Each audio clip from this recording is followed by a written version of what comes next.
Okay, you are live, Chair Kuznick. Thank you very much. So I would like to call the meeting to order for the Planning Commission November 2nd at 7:01 p.m. So we start with, prior to roll call, the city attorney would like to make an announcement concerning the Planning Commission and teleconferencing. So I'd like to turn this over to Assistant City Attorney, Ms. Poon. Thank you, Chair Kuznick. Prior to roll call, I would like to make clear for the record of this meeting, and it should be reflected in the minutes, that the governor has issued executive orders relaxing the requirements pertaining to remote meetings under the Brown Act.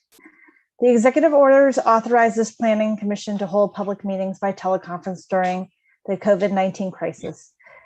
I previously went over the specific provisions of the Brown Act that have been temporarily amended or suspended in order to allow for this meeting to take place by teleconference, and this meeting will comply with all such provisions.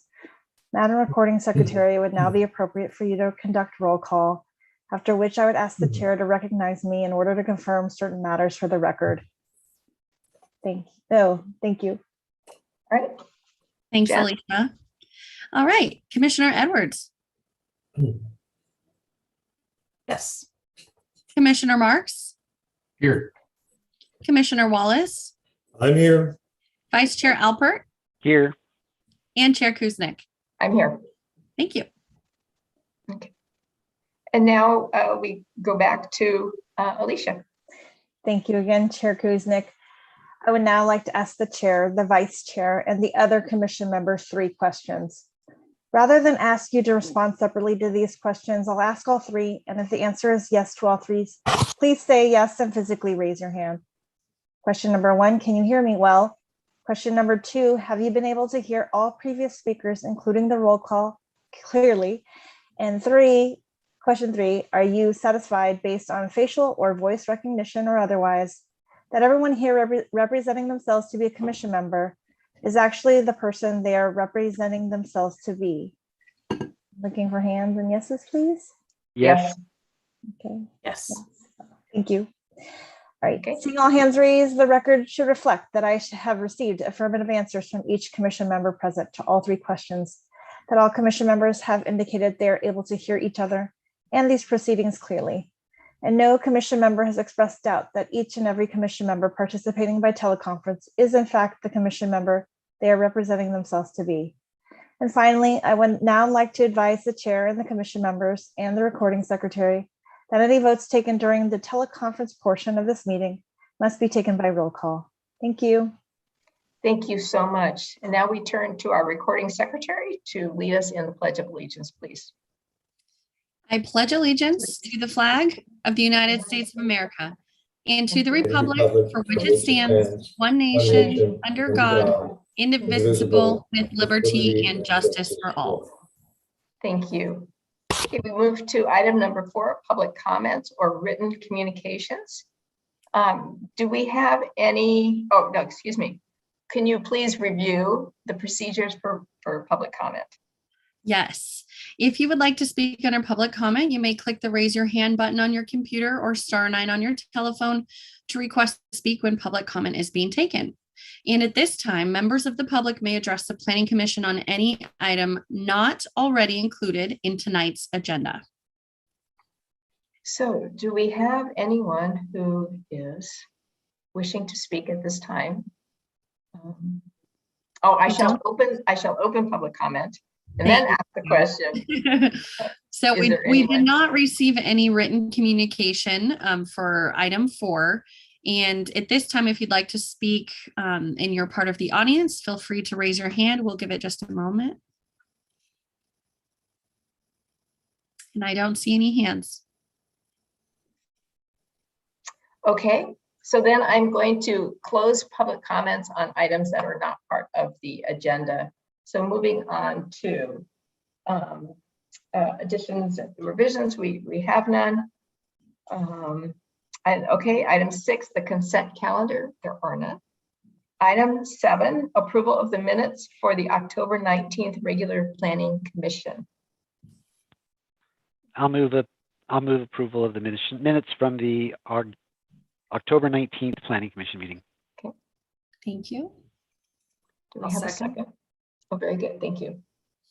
All right, I will do a roll call vote. We had mover Vice Chair Alpert, Aye. Planning Commissioner Edwards. Aye. Planning Commissioner Marks. Planning Commissioner Marks. Sorry, aye. Thank you. Planning Commissioner Wallace Aye. and Chair Kuznick. Aye. Thank you. Item 7.1 We have passes. approved the minutes. Excellent, excellent. Item number 8, continued items after the closing of public. So we move to item number 9, continued items. So we have two.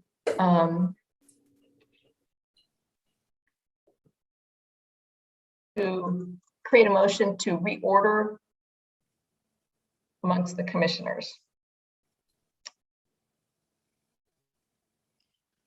To make a motion to do that. To discuss the windflower fields first before City Village. I would make that motion. Okay.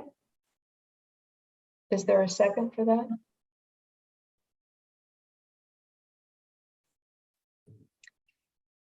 All right, not seeing a second, we will move on to, thank you though.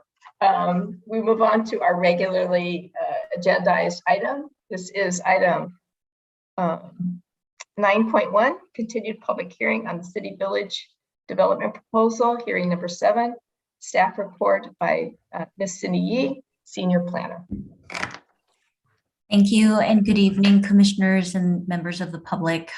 We are before you this evening after the Planning Commission continued the public hearing on October 19th to continue further discussions on the development applications for the City Village Residential Development Project. In addition to the Planning Commission's continuation of the public hearing on October 26th, the City Council also approved the specific plan amendment and addendum to the North Camino Ramon specific plan EIR. So with those two actions, this evening we have in front of you the draft conditions of approval and a resolution for your consideration for the City Village development applications. Just to recap, from October 19th, the Commission had provided a number of comments on the conditions of approval. That has been attached for your review this evening as Attachment A, Exhibit A. It does include updates to the text of the conditions of approval, as well as updated plan sheets that were requested at the last meeting. Those are, the plan sheets are attached as Attachment C to the staff report, along with the agency comment letters that were requested. Those are also attached as Attachment B. So I'm just going to keep my presentation very short this evening. We have provided a resolution for your consideration 08-21 along with the conditions of approval. The next steps after this, should the Commission approve the application, would be filing of a notice of determination with the County Clerk's office. So with that, that'll wrap up my presentation. I'll go ahead and turn it over to Denise if there's no questions of staff at this time. And she's with Summerhill. Okay. All right. Commissioners, do you have any questions before we hear from the applicant? Seeing none, we will turn over to Ms. Cunningham. Thank you. Good evening, Chair Kuznick and Planning Commissioners. I'm Denise Cunningham, Vice President of Development with Summerhill Homes. And we also have Robert Freed, Summerhill's CEO, and Kevin Ibrahimi, the Senior Vice President of Development with Summerhill. Also here tonight is Jerry Ingan with Sunset Development. And first, I'd like to thank the Planning Commission for your time this evening and also your diligent and collaborative efforts. We appreciate your help with this project. We'd also like to express our appreciation to staff, Debbie and Lauren and Cindy. They've all worked long hours and we appreciate all of their hard work. And when we were here last, you had asked that we take a look at widening the sidewalk along Norris Canyon.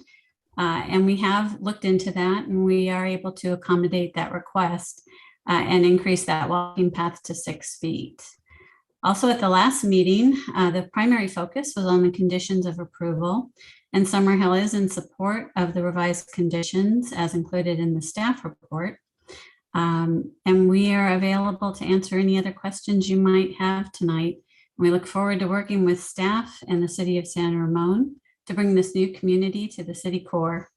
I'd like to turn this over to Jerry Engen for a few words. Thank you. Thank you, Denise. Good evening, Chair Kuznick and members of the commission. For the record, again, my name is Jerry Engen, Senior VP of Development and Construction for Sunset Development. This has been a long but an extremely collaborative and productive process, the result of which is a project that has balanced the varying views of 20 decision makers that this project has been before and has built consensus. This is a project that Sunset is extremely excited and proud will be a part of Bishop Ranch in the city of San Ramon. It's our belief it builds on what's going to ultimately be the best suburban downtown in America. We are hopeful to receive approval tonight on a project that has achieved overwhelming support. I want to thank the staff and the Planning Commission on the enormous effort it has taken to bring this project to fruition. I also want to thank Summerhill for their level of quality and willingness to iterate the design to build consensus. Thank you, and I look forward to answering any questions you have. Do we have information from our other members present tonight? No. Okay. Thank you very much. At this time, we will move on to, do we have questions from the commissioners before we open public hearing to both the applicant?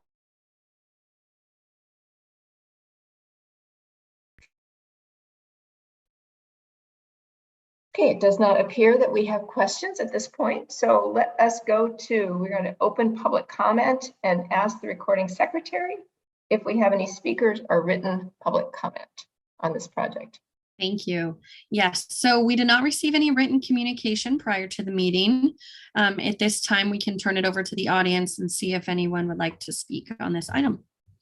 As a reminder, you can click the raise your hand button on your computer or *9 on your telephone if you're calling in. Okay, thank you. So let's see if I can pull up I see no hands are raised, it doesn't look like. Okay. I'm going to go ahead and close public comment on this agenda item then. So now we move to commissioners. We have our discussion of both the resolution, the conditions of approval.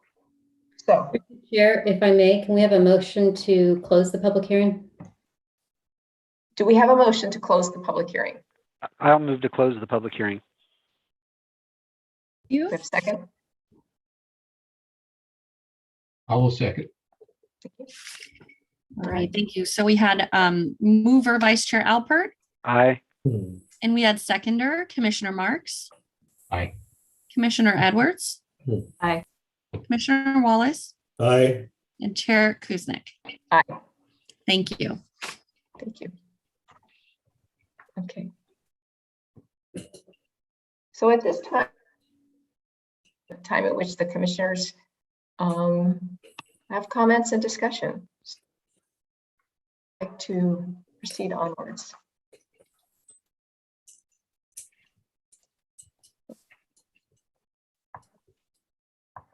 So we can move to packet page 12. Okay, very good. So we'll start with Commissioner Edwards, please. Thank you, Chair Kuznick. I have just a couple of quick comments on the conditions on approval.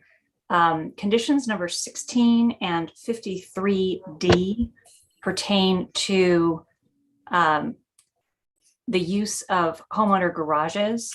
I do not think that the revisions that were made were consistent with our discussions last week, because as currently drafted, they are requiring that the homeowners association implement a program to ensure that the garages are available to park, as opposed to simply prohibiting residents from parking in the guest parking.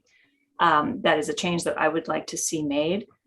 I also saw a concern regarding condition on approval number 42. I think we had talked about this previously. From my perspective, I think the conditions on approval should be binding the project sponsor rather than binding the city. And I'm a little bit concerned that we appear to be committing the city to accepting an offer of dedication before the improvements are actually constructed. So those were my two concerns.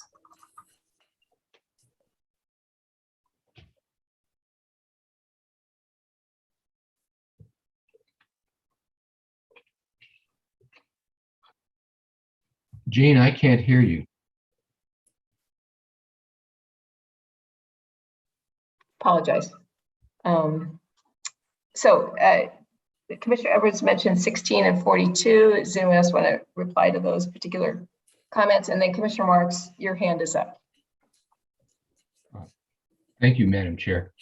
I wanted to explain what my vote will be tonight. Despite whatever concerns I've had about the project, and I have expressed them in the past, I believe that any applicant has the right to advocate for what they feel is the best way to design a project. I also believe that a planning commissioner has the obligation to try and move a project to whatever they believe to be a design that best meets the long-term public interest. But lastly, I believe that when it comes time to make a final decision to vote, the commissioner should keep in mind the following adage, and I have tried to do that. And that adage is, don't let the perfect destroy the good. Throughout this process, there have been a number of changes to the plan that some of us have suggested and that have been included. Among them are the park, which is proposed along Camino Ramon and Executive Parkway, was initially going to be owned by the Homeowners Association and maintained by them, and it is now going to be a public park. Initially, the first time we saw this project, there really wasn't any kind of play area or meaningful open space in the project, and now there is along A Street. The park was actually fully designed when we first saw it, the public park. And now through the conditions of approval is going to be designed with and under the guidance of the Parks and Community Services Commission, which I think is the appropriate way to go. And the revised North Camino Ramon specific plan will now include a chapter or a section regarding the city's planned walking district. And I think that is a gain for the city. I appreciate that the walking district related improvements along A Street, and as depicted on the graphic that we saw at our last meeting and got a copy of, that was entitled Site Plan Connectivity and Gathering Nodes, does demonstrate some street improvements that we all thought were necessary and again are included in the plan. I want to say that in September on the 7th, I indicated that I thought there were a lot of good things about the project, including I agreed with the idea that meeting our housing needs and obligations as much as possible in the central core of the city and within the Bishop Ranch was the way to go for this city. I voted to approve the 4,500 unit City Walk Master Plan because I felt it was the right thing to do, and I still think it is.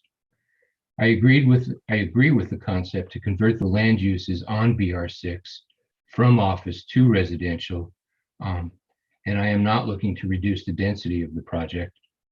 And I have always liked the mix and type of housing proposed by Summerhill for the proposed city village project.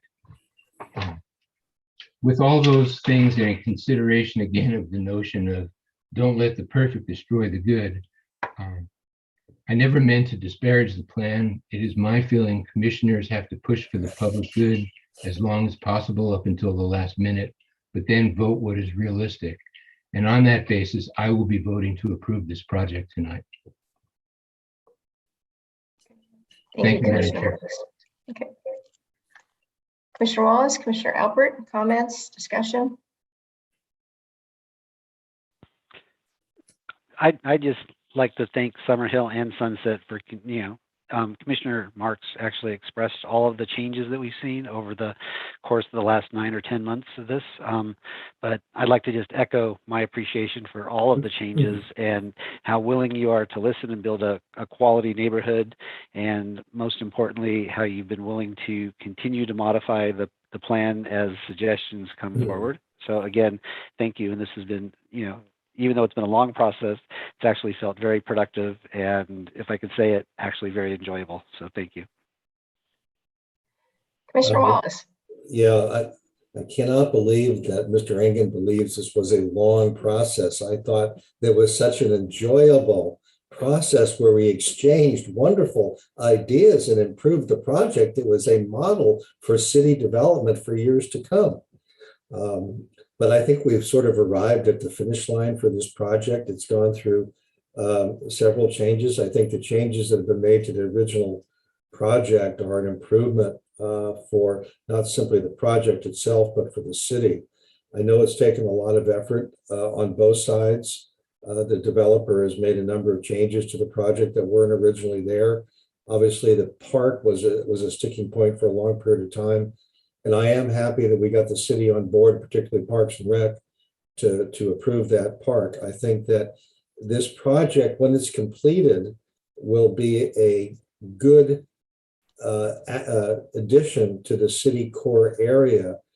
I know it's going to take a couple of years to build.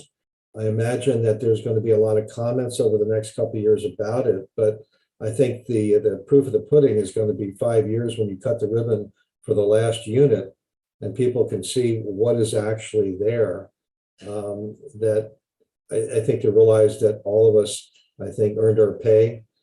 Us, it's less than minimum wage. I don't know about you, but we've done our job. So I agree with Commissioner Marks's comments, and particularly don't let the perfect get in the way of the good. And I too will be voting to approve this project. Thank you. So to kind of wrap up in individual commissioner comments, I just want to just kind of reflect back on one of the areas that was a bit of a stumbling block for me as a commissioner was this issue around the discussion of the walking district. And I will say that one of the things that, as I really pulled back and tried to look at this at the 30,000 foot level, the question became that the issue was that the city fathers developed this concept of a walking district. The problem was, which is to be applauded, and that was the point of the central core. The problem is they didn't finish in finishing the vision in creating, actual parameters for what the walking district was. And so when your project came to us, there were a number of people who thought they had a vision for what the walking district should be, but it wasn't on paper. And so while you, on one hand, you have your standard sidewalk, which, can be visioned as a walking path, to all the way to green belts that are found like in the city of Danville or in other parts of our own San Ramon that are incredibly wide and green and allow for a more park-like feel. The problem is that none of that was put down on paper prior to this project. And so we're all trying to help birth an idea that still has not gotten put down on paper, but to create something that will be welcoming and fulfilling and enhance both the natural, the urge for natural environment around denser housing, as well as a pedestrian-friendly environment. So it is, and I'm so grateful that, for as many times as I came back to you and said, couldn't you make it wider? And, less plants, more sidewalk, 2 people shoulder to shoulder and a dog and a baby carriage need to be able to walk it. And again, so thank you for including all these things. And I'm appreciative that even today you came back and found an extra foot on Norris Canyon.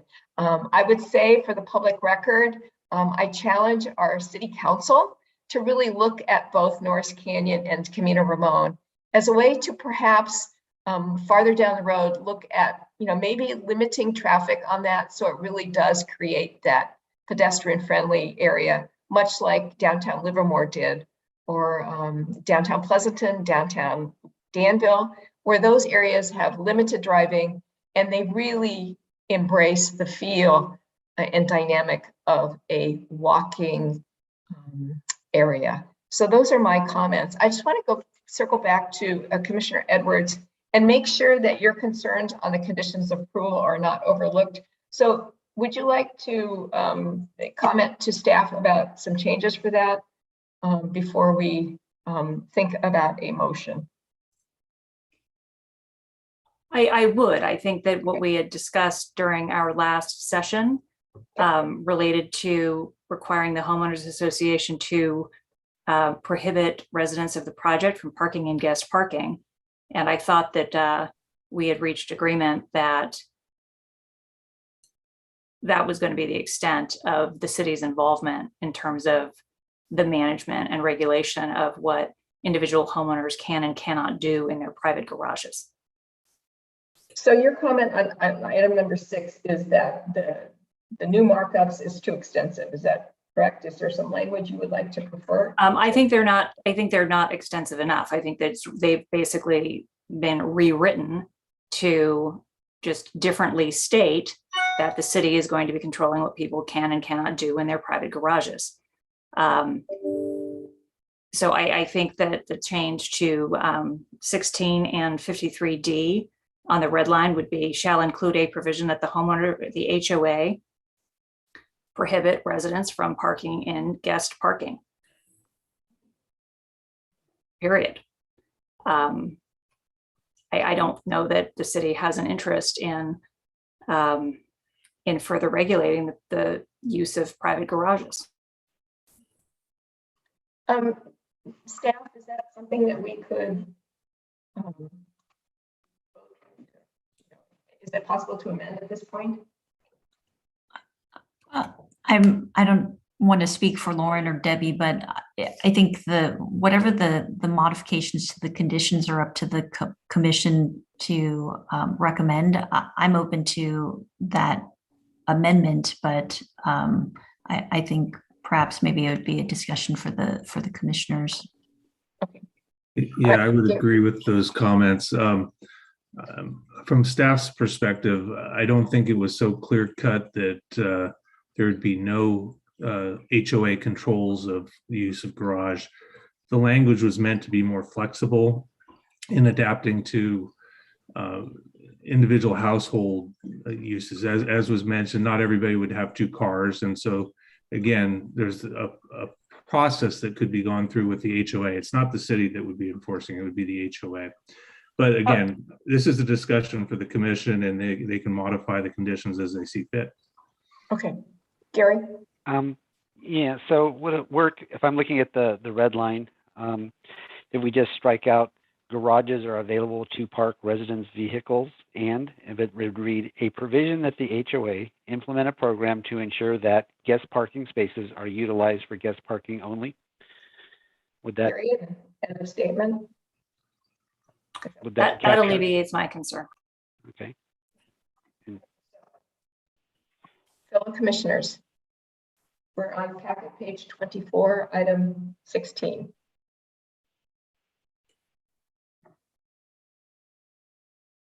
Let me butt in here since I raised my hand twice. I'm so sorry. I'm sorry, Commissioner. Yeah, now, I recall that the conversation on this particular point was actually rather extensive. And as I recall, Commissioner Marks brought up the idea of having some type of teeth into the HOA rules where people wouldn't fill their garages full of stuff and be forced to park on the street, including guest parking. And that's sort of where this whole thing grew out of. It's my recollection that the language that's in here is pretty much what our discussion was, and Commissioner Marks could correct me if I'm wrong, but I know that he was the one who led the discussion on it. Okay. Commissioner Marks, would you like to weigh in on this? Actually, I would not. In fact, before the meeting, I wrote myself a note saying, don't talk a lot. And that's kind of how I'd kind of like to keep it. I see what Corey is saying. I also know that it's one thing at this stage in a development to create a condition. I also know that years down the road, when the city has to live with the project and the potential problems that come up, because garages are not used for cars and the HOA is at war with each other, inevitably city councils and city planning departments get caught up in it somehow, even though we have no legal status in it. I am at this point where I'm not looking to make a big deal out of this, and I will go with the flow on this and stop talking. Thank you, Commissioner. Thanks, Eric. Thanks Yeah, very I much. put you on the spot, didn't I? Okay. Yeah, I'll remember that. So through the chair, I'd just like to mention that I understand Commissioner Wood's concern about, the HOA would not be the city regulating the garages. But if everyone has their garages filled with stuff and they can't park in the guest parking, they park on the public streets. Mm-hmm. And so it's going to come down to where is the public street parking available? It's not on Camino Ramon. It's not on Norris. A Street has some spaces, as does B Street. So it comes down to where are you pushing the cars to park to? Executive Parkway in the Sidewalk project. So honestly, there's really no area that would accommodate overflow parking where the community is responsible for their own vehicles. Mm-hmm.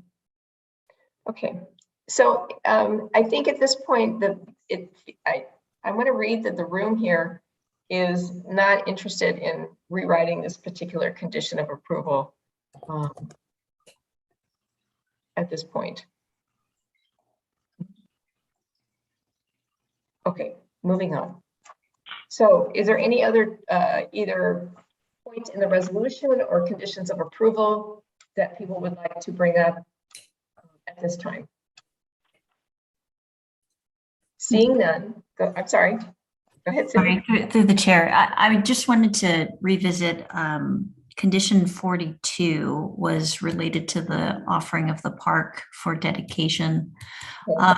And right now it currently says the city shall accept an offer of dedication. It could also be reworded, the applicant shall make an offer of dedication of the parkland after completion. So that could potentially address the concerns that the city's obligated to accept an offer. Okay. Commissioner Edwards, will that satisfy you on that particular one? I think that's great. Yes, Okay, I think that's the more appropriate writing. So you can record that one, Ms. Yee. Okay, as we have amended it at this point. Very good. Any other last comments on both the conditions of approval and or the resolution? Okay, seeing none, this would be the time at which someone, if you are interested in making a motion for the resolution.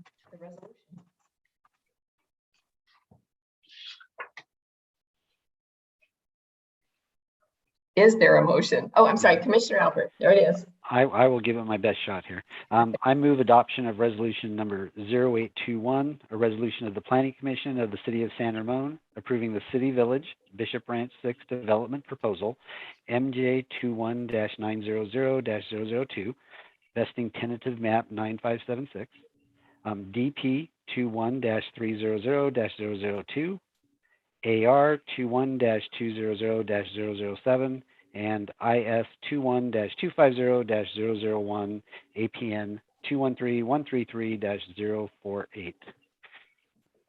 Very good. As amended tonight on the one condition. Correct. Is there a second? I'll second. Very good. All right, Madam Recording Secretary. Thank you all. We have mover Vice Chair Alpert. Aye. Planning Commissioner Marks was our seconder. Aye. Commissioner Edwards, Aye. Commissioner Wallace, Aye. and Chair Kuznick. Aye. All right, thank you. Item 9.1 passes as approved. Thank Great. you. Thank you so much. All right. Thank So you, now everyone. so many meetings. All right. So we move on to item 9.2, which is Windflower Fields Townhomes Project. We have a staff report by Shanae Sukamoto, Associate Planner. Here I am. Sorry. That's okay. Good evening, Chair Kuznick and planning commissioners. I would like to summarize the staff report. The applicant is requesting approval of development plan and major subdivision applications to develop a for sale 47-unit townhome community on a 3.57 acre lot located at 2701 Hooper Drive. The project includes 16 accessory dwelling units. The applicant is proposing to use the 16 accessory dwelling units as below market units and requesting 2 concessions and 1 waiver of development standards in accordance with the state density bonus law. The proposed housing project is subject to SB 330 Housing Crisis Act of 2019 and the Crow Canyon specific plan objective standards apply. At the October 5th, 2021 public hearing, the Commission discussed the proposed use of accessory dwelling units as below market rate units to satisfy the specific plan affordable housing requirements. Limitation on the city's ability to enforce deed restrictions on ADU rental units, and potential on-site parking shortage from the proposed accessory dwelling units. And Commission concluded that the proposed project would not provide sufficient affordable units because the proposed ADUs are essentially the conversion of one of the bedrooms of the townhome units for rent, which is not comparable to the for sale primary townhome units. And it is inconsistent with the intent of the general plan housing implementing policy. In continuing the public hearing, the Commission directed staff to work with applicant to achieve policy consistency and requested the applicant to consider the affordable housing strategy to achieve consistency with those standards. In response, Brian Wenter of Miller Star Regalia wrote a letter dated October 12, 2021 on behalf of the property owner in stating that the project as proposed with 16 accessory dwelling units as below market rate units is consistent with applicable state housing law, and the project as proposed does not remain unchanged. And staff reviewed the applicable state laws and concluded that the statements made in the Miller Star Regalia's letter are generally accurate and applicable. And furthermore, based on the recent state housing laws, staff feels that there are insufficient grounds to compel the use of primary townhome units to meet the affordability requirements of the specific plan, or to deny the application based on the proposed accessory dwelling unit strategy. Furthermore, the city may not require parking for accessory dwelling units since there are bus stops on Salmon Valley Boulevard at Hooper Drive intersection within a quarter mile radius of the bus stop. The proposed project, therefore, is consistent with applicable objective standards of the general plan and Crow Canyon specific plan and zoning ordinance with the conditions of approval, with the consideration of the applicable waivers and concessions. I'm sorry. With that, the staff is recommending the commission receive the staff report and the presentation by the applicant, open the public hearing, take public testimony, close the public hearing, consider the project, and adopt the resolution number 0721 approving the proposed project with conditions, with the following revisions to condition number 2 on package page 100. The first section of the condition referencing to Municipal Code section C4-178 needs to be deleted from this condition. And then this condition shall be read starting from prior to the issuance of the first certificate of occupancy. And then it continues to the end as written. And with that, I stop my summary of the staff report. If you have any questions, I'll be happy to answer. Okay. So at this time, do commissioners have clarifying questions for staff before we hear from the applicant? Okay, not seeing any. Would the applicant like to weigh in? Good evening, commissioners, Chair Kuznick. I want to thank city staff and in particular Shinye for their work and his work in connection with this project. We do not have a formal presentation tonight. We're here mainly to answer questions. I did, however, want to flag for the commission that we reached out last week to attempt to see the conditions of approval before they were published so we could review the conditions, and we're not able to see those prior to their publication. That is not a criticism of staff. It's just a description of fact. But in connection with our review of the conditions over the course of the weekend and through the balance of yesterday and today, we did flag a few items. Admittedly, it was on the late side, but we were not able to see the conditions in advance. But there were a few conditions that we believe should be modified in connection with the project. And I flagged those and sent those in a detailed email to the city at the close of business today. Happy to go over those, but also happy to let Shinye walk through those in connection with the email and document that we sent at that time. We do have our project team here to the extent there are any questions, including Mr. And Dr. Hassan Sharifi, the owner of the property and the proponent of the project. Steve Riley, who's on our development team, Lee Rosenblatt, who is our civil engineer, Jonathan Boriak, our project architect, and other members of the project team. I'm happy to answer any questions. Thank you. Okay. All right, commissioners, any questions at this time? Okay. Madam Chair, I would like to know what the changes to conditions were. All right. So do we have those, Shinye?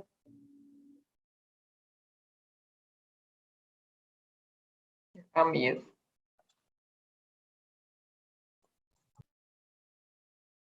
We're still not hearing you. You're on mute, Shinye. Sorry. There we go.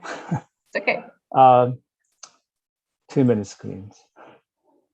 So item number 9 is the first item. He is. So are we, okay, back to page 101. 101, let's see.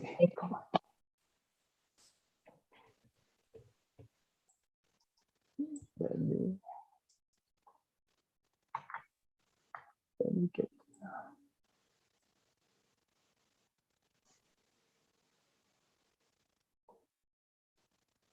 Would you like to see, do you have number 9 on the page? Yes. 103? 101. Commissioners, are we good? Yeah, I think we're ready. So, what is the? Brian, would you like to explain that? Number 9, really, and some of these conditions, by the way, look like they potentially uniquely relate to this project and not necessarily to other projects the city has approved in recent times. Number 9 would, as far as I can tell, be one of those. It requires the applicant to use reclaimed water if available, and if available is a pretty broad statement. I mean, reclaimed water could be available in Pleasanton, but that wouldn't mean that it's remotely feasible. So we were suggesting a revision to that condition to deal with some sort of a reasonable limitation on the extent of the language as proposed. Okay. That seems to me a standard condition that we use here in San Ramon. Through the chair, this is one of the standard conditions in a reclaimed water is not readily available at this location per se as of today. Mm-hmm. So if it's available, they should use it. I mean, that's how I read this. Is that, am I misunderstanding it? But in order to have reclaimed water, the area has to be piped with the purple pipes previously, correct? Let me flag a little. I mean, again, if available is a very broad statement, and there are other recent projects where this condition has not been imposed. So it may be standard to a degree. I don't know that it's standard across the board. And again, if available, the water could be available a mile away, but whether it's reasonable to have a project stretch the water across an extraordinary distance, it might be available, but it doesn't mean that it's feasible. And that would bump up against the limitations of and I'm happy to get into that if necessary. That would bump up against the limitations of the Housing Accountability Act and the requirement that projects be decided based on objective conditions, et cetera. I don't believe this comes from any objective provision anywhere in the general plan, the specific plan, the zoning, or otherwise. So we're happy to have the condition remain, but simply are suggesting that a language change be made to deal with a commercial reality with respect to any project, including this project. The language change to what? Again, it says right now, if available, in the condition we proposed, we suggested if the water were available within 500 feet of the project site, it could say that the applicant will use commercially reasonable efforts to use reclaimed water. There's a variety of ways potentially to slice this. We were proposing one thing. There may be other ways to get there, but the broad language, if available, I think potentially imposes an unreasonable burden that might be impossible to satisfy. Would you mind clarifying whether your objection is to the requirement that you utilize reclaimed water if available, or are you objecting to the second portion of this, absent the immediate availability of reclaimed water? I'm not sure. I think that this condition is perhaps the word immediate should be stated twice, but I'm struggling to understand the nature of the objection. Are you suggesting that this project should be permitted to use potable water for irrigation?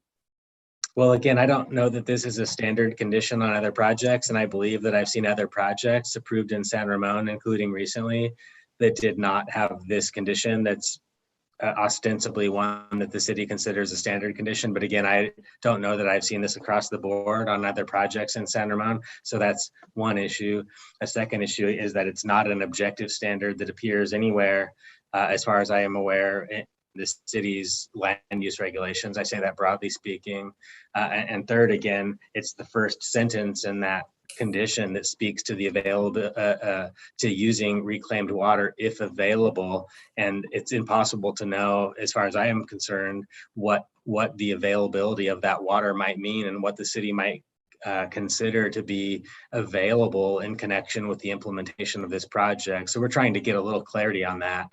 We're not objecting to using reclaimed water if it is reasonably available, but trying to drill down on that a little bit so that we don't run into challenges later when we are implementing this project after it's approved, and potentially needing to use reclaimed water because it is available in some reasonable way.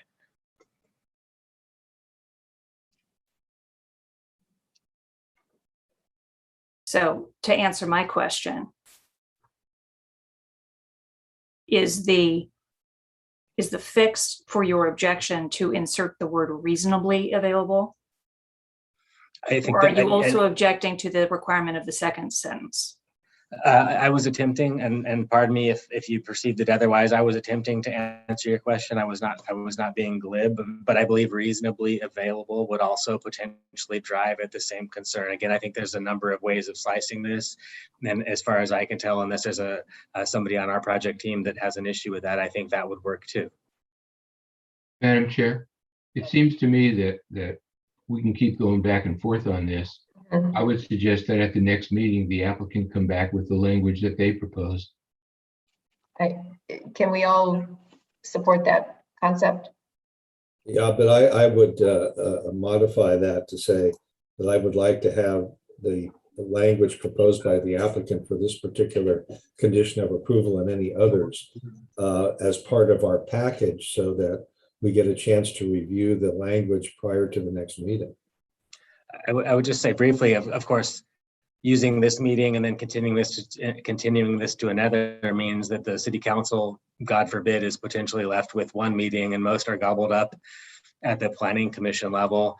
And in many communities with changes like this, staff could be directed to work with the applicant to make changes to the conditions consistent with the direction provided by the decision-making body. And it's hard for me to see why another hearing would be necessary to make that kind of change when you have a capable staff that can implement the direction the commission might provide tonight.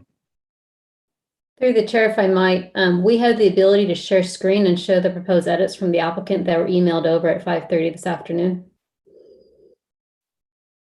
If it's the chair's. That would be, I think we would find that very helpful.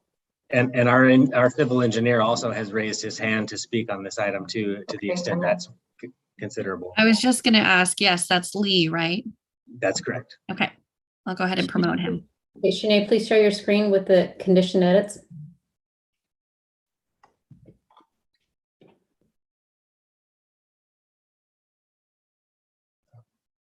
One. Thank you. Okay, so are we going to hear from the civil engineer before we is the civil engineer going to speak on condition number 9? Shinye, can He you should open, be able to. I just promoted him. Okay. Shinye, could you open file, please? the Word document, please? I think it's in track changes there. The Word document. Word document? Yeah, COA mod. Okay, then let's Very good. stop sharing this. Oh, lost.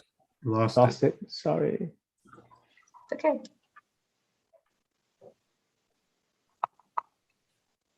Here we go. Thank you. Can you see well? Okay. Hello, so this is Lee Rosenblatt. Can you hear me now? we do hear you. Yes. Perfect. Thank you all. Sorry, can we clarify your role in this? Of course. My name is Lee Rosenblatt. I am the civil engineer on the project. I also happen to be the civil engineer on the Freer project, the preserve, which is currently under construction just a few blocks away. And on that project, we had similar questions regarding the use of recycled water. We had extensive discussions with East Bay Mud. At the time, they had suggested and stated that they had no plans of bringing recycled water to the west side of 680. And therefore, that project is not currently utilizing recycled water. What we could do is on many projects, we will install purple pipe for the irrigation system. So that way, if at some time in the future, recycled water does become available and is brought there by East Bay Mud, it would be a simple switch out of the water meter, but the purple piping is already in the ground for the irrigation system. And I believe that would be a fair compromise and is a normal compromise for this situation when recycled water isn't available at the time. A question for Mr. Rosenblatt with respect to the insert, quote, within 500 feet of the project site, close quote. Am I understanding you to say that at the present time and for the foreseeable future, there will not be reclaimed water available within 500 feet of the project site? That is absolutely correct. East Bay Mud has stated that they have no plans of bringing recycled water to that side of the freeway at this time. I happen to have been the land use attorney on that project and will concur with what Lee said. So commissioners, can we agree that this is a reasonable adjustment for this particular condition of approval? Well, I think condition number 9. Go ahead. Yeah, I think that insofar as the landscape irrigation system is concerned, certainly, if water is not available anywhere on the west side, then it seems to me that what they're proposing for this condition of approval is reasonable. Okay. All right. Very good. Shall we go on to the next one? Do we need to go back up to Number 3? Number 3. Number 3 is similar. I'm sorry, I don't have the number in front of me. I'm toggling papers and it's tricky to do remotely. Is similar to another condition that's after number 3 regarding use of contractors at Board of Equalization and Board of Equalization tax payments and the like. My understanding again is that the city's standard condition, and I've seen that on other recent projects, is to impose a commercially reasonable standard on that obligation. That standard does not appear in the conditions as they are drafted tonight, and we would simply propose that a commercially reasonable standard also apply to this project as the city has applied it to others. Okay, can I ask staff, to use the language we're discussing here, what constitutes commercially reasonable efforts? Seems a little vague. I mean, the Board of Equalization creates a process in which projects are eligible for the sub-permit. And so that's basically the standard that we would hold them to.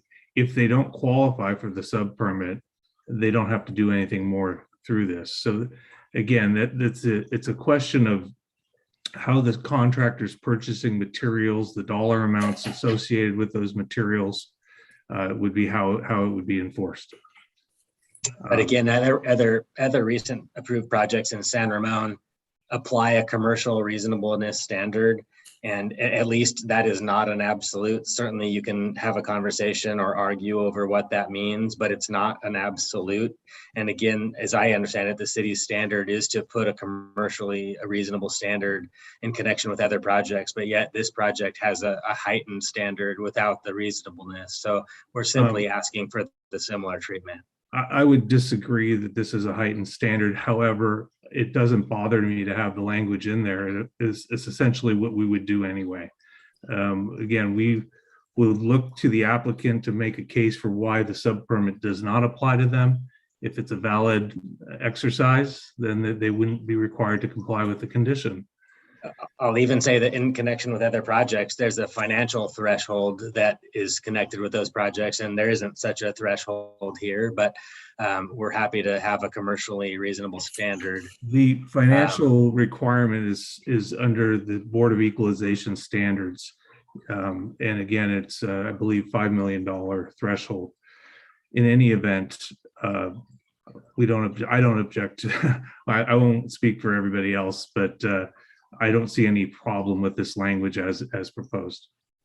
Let me just note that the project we just approved, the BR6, new condition of approval 20 states, quote, as applicable prior to the construction of any portion of the subject property, the project proponent shall use commercially reasonable efforts to require that all qualifying contractors and subcontractors providing bulk lumber, concrete, structural steel, asphalt, and prefabricated building components exercise their option to obtain a Board of Equalization sub-permit if the amount involved is $5 million or more. So, I mean, it's in there about commercially reasonable. As Mr. Barr pointed out, I asked specifically for BR6 why the number of $5 million was in there, hoping to get it down to 1. But apparently that's set by the Board of Equalization. That's correct. Okay, moving on. 27. Number 27. 27 is again similar to other projects, including a discussion that this commission has had recently with respect to regulating how garages in residential development projects may be used. There are some additional wrinkles in connection with this project because, of course, it has accessory dwelling units that are not obligated under state law, under Government Code Section 65852.2, to provide their own parking if they are proximate to transit, as this project is. And this condition potentially, one, it regulates a space I think, as at least one member of your commission recognizes, isn't really a typical, normal, and easy space in a development for a city to regulate. I think it's better privately regulated in an HOA. Project applicants and developers have an interest in ensuring they have successful projects that function well and can be marketable. So this is the kind of thing that I think is properly regulated in the private sector, not in the public sector. And in addition, sorry, that's what I'll say on that one. I think this condition is problematic in a variety of ways. It potentially infringes on the ADU law regulation of not requiring parking for ADUs that are proximate to transit, as this one is close to 2 different CCTA bus stops. Well, I disagree with the comment that it impacts the ADUs. It doesn't say anything about ADU residents other than they can't use guest parking spots in the project. That applies equally as well to the owners of the townhomes themselves. But there could not be a provision that bars residents of the ADUs from parking anywhere. That would infringe upon Government Code Section 65852.2, I think, quite clearly. So some nuanced revision to this condition would be necessary at a minimum to not preclude residents of ADUs from using any of the parking on the project site. What code section did you cite from the government code? It's Government Code. Slowly. Yes, of course. Government Code Section 65852.2 is the main provision in the government code regulating accessory dwelling units. There's a separate section for junior ADUs, but we're speaking ADUs. So it's 65852.2. Thank you. Yes, you're welcome. Could you explain again how this affects ADUs? Well, potentially it's broadly enough written that it would apply to all of the residential components of the project, including the ADUs. And again, the government code carves out an exception and says that ADUs that are proximate within 1/2 mile of transit, as this one is, less than I believe less than 1/4 mile away from 2 different CCTA transit stops, the condition at a minimum, never mind the appropriateness of regulating garages as a function of city government, the parking itself should be more carefully, and that's not a criticism. I'm just talking about making this condition more appropriately tailored to not regulating the ADUs in that fashion. I guess I just don't see that at all. What I feel like you're saying is an opinion rather than something that's violative of the law. Well, I'm actually very clearly and directly speaking to the law. The law specifically says that local agencies, cities and counties, whether they're general law or charter cities, may not regulate the parking for accessory dwelling units if they are within 1/2 mile of transit, as this one objectively is. But we are not affecting the parking for ADUs because there is no parking for ADUs. Residents of the ADUs at this point would be able, absent a condition, would be able to park in guest parking spaces, absent a city condition prohibiting something that the law says that they would be allowed to do. Did they park on a public street that doesn't allow for parking? No, this is speaking to the project site. The project site is owned by the homeowners and homeowner association. The city is regulating the project site when it acts on and indeed approves this project. The city is not regulating the public streets, and that law does not speak to the public streets. It speaks to the on-site development of the project. So that basically gives ADU residents rights that the owners of the townhomes themselves don't have. Quite clearly it does, yes. And you think that's consistent with state law? It's absolutely consistent with state law. It sounds like something that we should ask our city attorney to opine on. I would encourage that. Hello. I'm just looking over 65852.2, and it says, notwithstanding any of the law, a local agency, whether or not it's adopted an ordinance governing accessory dwelling units in accordance with subdivision A, shall not impose parking standards for an ADU in any of the following instances. And as Mr. Winter said, accessory dwelling unit is located within 1/2 mile of walking distance. But I think the question is whether imposing parking standards. I mean, traditionally that's requiring a parking stall or a parking spot for the ADU, whereas I think, this one's kind of just ensuring that generally these are standard conditions for to ensure that residents are parking their vehicles in their garages, and I'm not totally convinced that. I mean, especially as written, because he's stating to add notwithstanding state law that's between ADUs. I don't know if this condition really is creating a parking standard for or imposing a parking standard on the ADUs.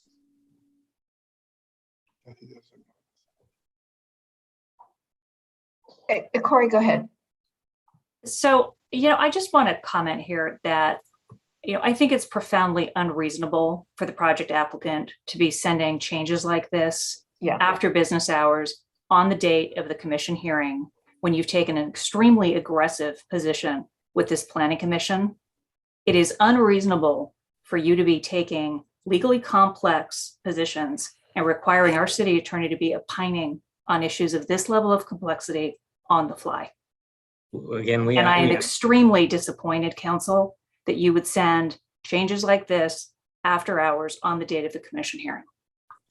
And I hear you. And we, again, I'm not criticizing staff, but we asked in advance to see the conditions of approval so we could try to work through some of these issues in advance.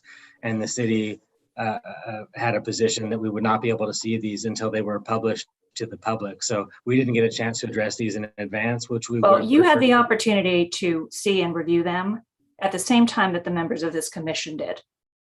You could have provided your comments to this commission and to city staff yesterday so that they could have been reviewed and evaluated by the members of this commission and by the city attorney's office, so that we would all be prepared to have a productive hearing this evening. Yeah, sure. If you knew my schedule yesterday, I guess you know what my schedule is and my ability to juggle everything that I have on my plate to deliver it to you on time when we weren't given the opportunity to see it in advance as we requested, and as we've seen in this city before and in other cities repeatedly. So your comment is well taken. I don't think it's correct. We have explained our view of state law on this, and we're happy to stand on that. this, I have to, support Commissioner Edwards on this. We are blessed on this commission to have people who are attorneys, but there are those of us who are not. And to be seeing this on a screen during the meeting for a project that we are legally limited on how many meetings we have seems to be not in the spirit of many of these components of this issue of public hearing from SB 330. So, I mean, we will continue to, I think we're, I mean, to the staff, are we required to continue to hash through these each one by one with no previous opportunity to read it and discuss it? These aren't complicated changes. And again, we tried to get a look at this in advance as you're typically given as an applicant, and we didn't get that opportunity. And that has put us in the position that we're in tonight. That is, again, not a criticism of staff. That's just a fact of where we are tonight. But these are not complicated changes. These are straightforward changes. They're not technical. They're very straightforward. We're trying to walk through them clearly. We're happy to spend as much time with you tonight as the commission would like, but punting this to another meeting certainly means eating up an additional meeting for the city. And God forbid, if this is up in front of the council would only have one bite at the apple. We don't hope we go there at all. But again, this is not complicated changes to the conditions. They're pretty straightforward, and we're happy to walk through them in whatever amount of time the commission might need tonight. Council, when our city attorney is being required to review government code sections on relatively new legislation on the fly during a meeting, it is technical. The ADU law has existed. It's absolutely technical. The ADU law has existed for years, and having served as Walnut Creek City Attorney and had to handle these issues on the fly myself many times, I know that it's not hard. I know that's what you prepare for. I know that's what the job of a city attorney is. I've known Alicia for years. She's a smart and good assistant city attorney, and she's fully capable of handling these issues tonight, and they're not complicated. Well, I would beg to disagree with you. I've looked at the government code from time to time, and to say that it's not complicated and straightforward, I think is a gross overstatement. We're not city attorneys here on the dais, no. For the most part, except for Ms. Edwards, we're not supposed to be experts in land use law. That's why we have city attorneys. I would agree to go through this and to interpret the government code section 65-852.2 on the fly, I think is unreasonable. I'll just say that I hear what you're saying, Commissioner Wallace. It reminds me at one point when I served the city of Walnut Creek, when an engineer member of the city council who I adore was questioning the city engineer on his own interpretation of various issues. But you have a city engineer for a reason to take his or her advice in connection with the issues that are presented to that person. And the same thing is true of Alicia here tonight. She is the city's legal advisor on this issue, and regardless of the background of other members of the condition, the advice of Alicia is the advice the commission should be listening to. Well, didn't she just say she didn't agree with you? Seems to me she's just said she did not agree with you. Okay, and that's fine. She's certainly welcome to take that position. I disagree with it, and I've explained why. I'm happy to go over that in more detail, but we can move on to another condition. If the commission's not willing to change that one, we can move on to others, and we don't have to spend any more time on that one. If the commission's willing to listen to the advice that they've gotten from Alicia, that's fine here. Commissioner Alfred. Through the chair, I don't find this discussion at all productive. And I think we've already heard from at least 2 or 3 of the commissioners on items 27, as well as the city attorney. And I think we disagree. And I think we should move on to the next one. But debating who and how hard their jobs are isn't very productive tonight. Thank you, Commissioner Albert. Can we continue to scroll down? I believe that this is not going, I have serious reservations whether or not this is going to be something that we as a commission are able to deal with this evening. And as disappointing as it is, and a certain level of combativeness that seems to be present this evening is not making this more agreeable and helpful. So, Can I make a suggestion? yes, please. I mean, I can't scroll down the entire way, but I can see what's on the screen now. I suspect there are at least a couple of the items that the applicant has requested changes to, that the explanation of which would be fairly simple. For example, on 33, if you could scroll up, I'm guessing that Dublin San Ramon Service District was taken out because water is supplied by East Bay Mud, not by Dublin San Ramon Service District.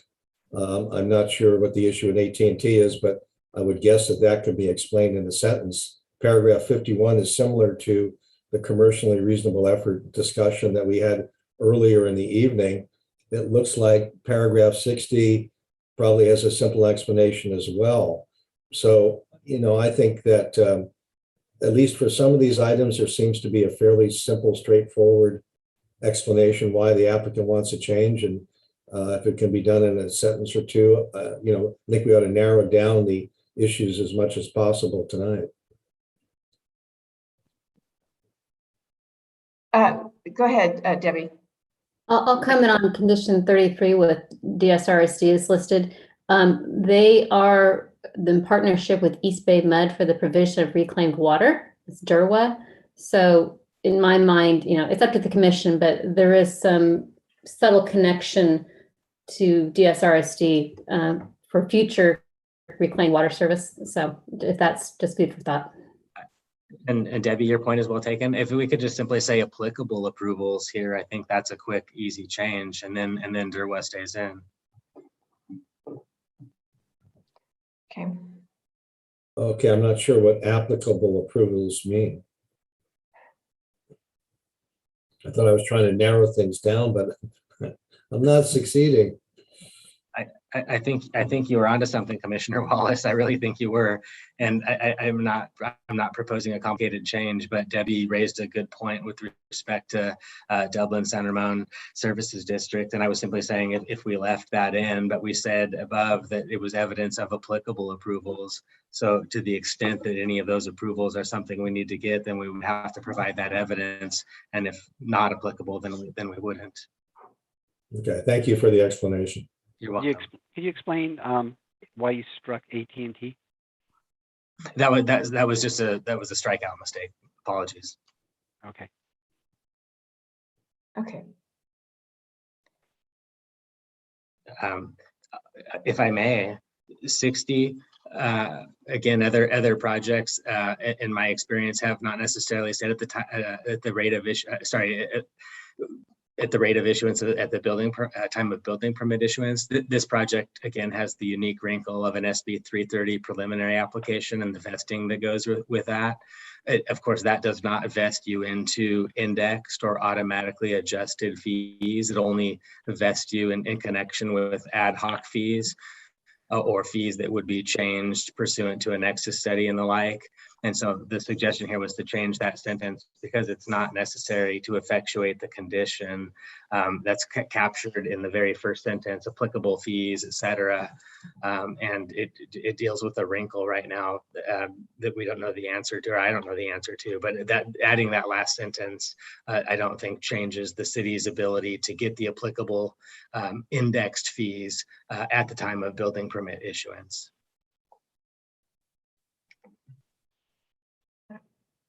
Debbie, any response to that?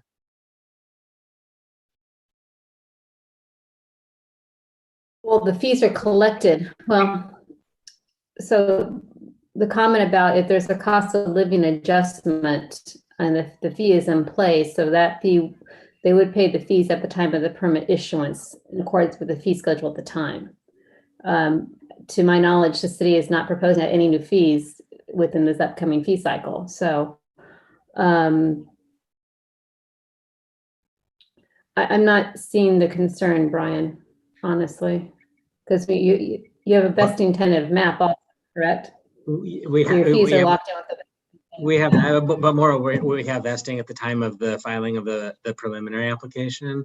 But if while you might have automatically indexed fees, if one of these fee amounts was, if the nexus study was to change or something else, that we would then be, the vesting would apply to those fees, even though today they're automatically indexed. So in the event that there was some kind of a change because there was a new nexus study, even for an indexed fee, the vesting we have today would prevent that. So this changes. It's probably more of a theoretical thing than a real thing, hopefully, but nevertheless, it's, I think, a technically correct change to ask for.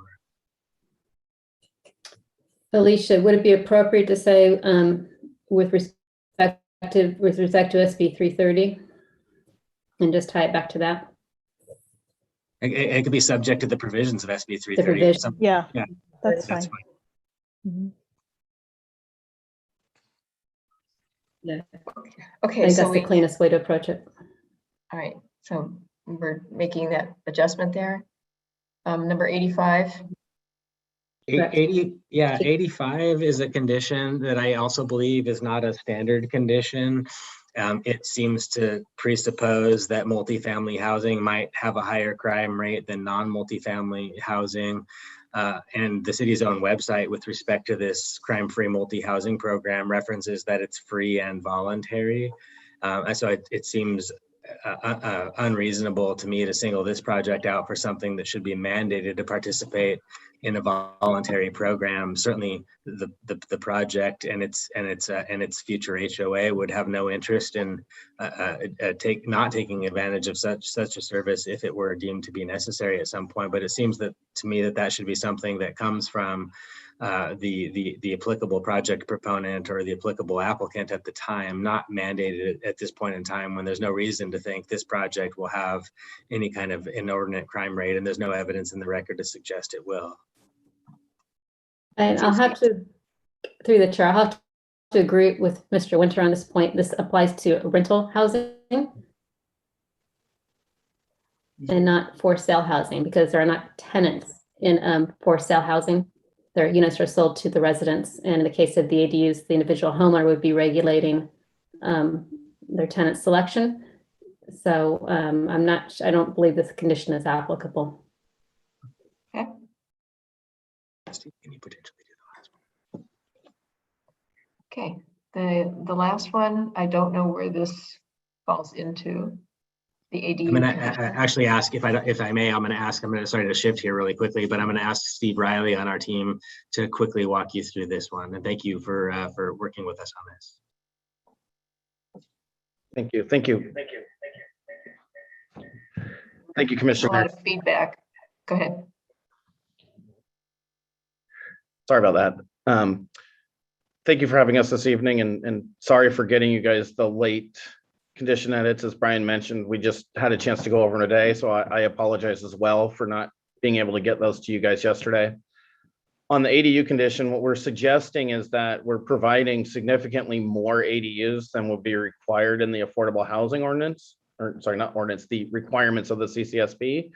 And our plan was to try and make it a win-win for the city. And so what we want to do is we want to have our base floor plan designed in such a manner that those units are essentially incentivizing owners that actually want to use them as ADUs to purchase them.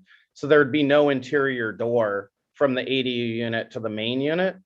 On the other hand, we don't want to foreclose the option that maybe one of the units, there's a mother-in-law living in it, and they do want to have a connection to the main house. And so we'd like to have that be an option, that at the time somebody purchases the home, the standard design of the floor plan does not include an interior door. But if somebody's willing to pay extra money and do a structural option change to add an interior door, they could do that. And there's been some studies that we could send you from the Turner Center out of UC Berkeley that suggests that typically when people do ADUs, like over 50% of them actually do utilize them for long-term rentals. So in this case, we're proposing 16 units. So we would anticipate that following that same map, that any given time, there'd probably be about 8 of the units at a minimum that would be rented out. And there might be 8 units that then might be utilized by a mother-in-law or an adult child that's back, going to community college or something. So we don't want to necessarily make them feel like they're disconnected from the rest of the household because they don't have a door and they have to walk outside and go around the back to get in.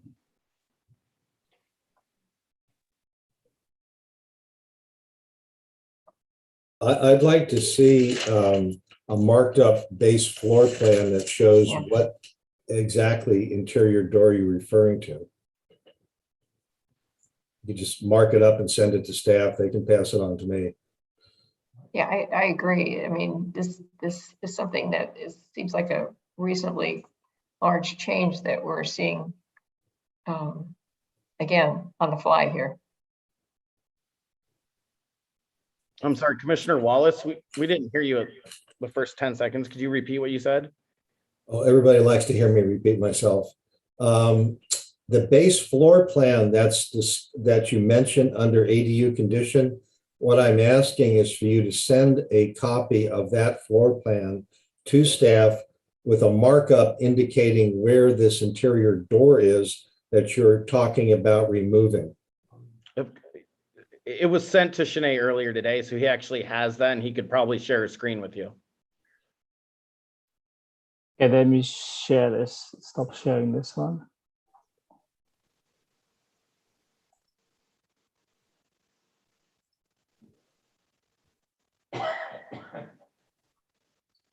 This is the accessory dwelling unit. And the door that they can put in is here.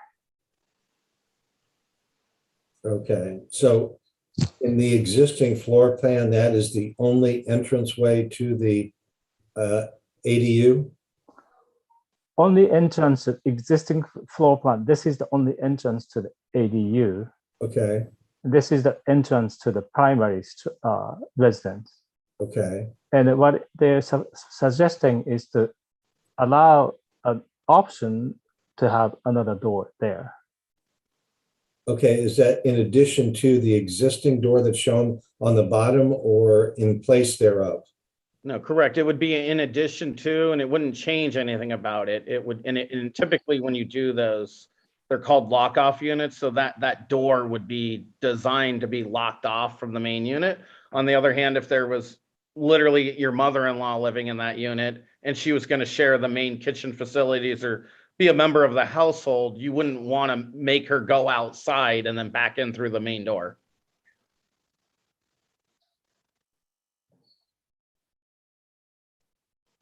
So this is the drawing that shows the optional door. Correct. Okay. So where the larger type says entry, what is on the other side of that entry door? This one here? No, keep going down. There you go, right there, entry. Yes. What if you open that door, what do you walk into? That's outside. Okay, all right, that's what I wanted to know. Okay. Okay, thank you. That explains it. I don't think the additional door necessarily changes the functionality of the ADU or junior ADU in the case of an internal access point.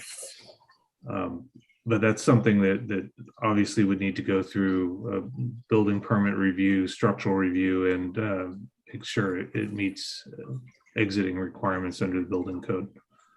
That would be a question. But the question would be then, you know, if I purchased the townhome initially, didn't want the door or had the door, but you know, that really limits your wall space to have that door there. So does it have to be built? Does the door have to go in at the building during the building time, or can it be added later? It could be added later. It just would require a separate set of plans to do. They could also pre-frame for it and have it essentially hidden, but structurally set up so that you could create it, you know, with a header and framing for a door for future. Okay. Chair, if I might. So the applicant's proposal is to provide a certain amount of accessory dwelling units, which they are because they are independent sanitation, kitchen facility, separate entry. So the proposal before the commission right now are 16 ADUs, which 16 ADUs deed restricted count towards our arena and can and easily are rented as independent living units. So the question to the commission is, are you wanting to provide an out for some of those ADUs to become junior ADUs with direct access into the house and potentially being used by a family member, which is housing. But I guess the question then comes down to how does that impact their compliance with meeting their 15% must build, 10% fee, or 25% commitment to the Crow Canyon plan too. And I don't have an answer to that question right now. I'm just posing that because they are changing what was before the commission, and it's kind of a radical change if you think about it.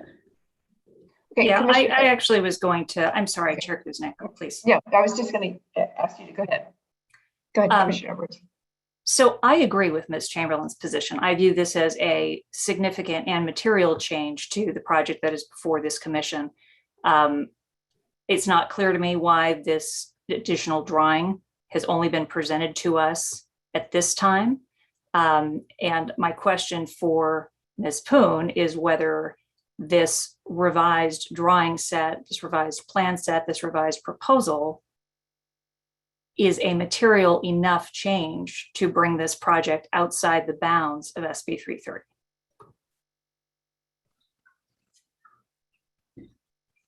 That is a good question, Commissioner Edwards, and I'll have to maybe think about it for a little while and get back to you. But let me check. But I don't.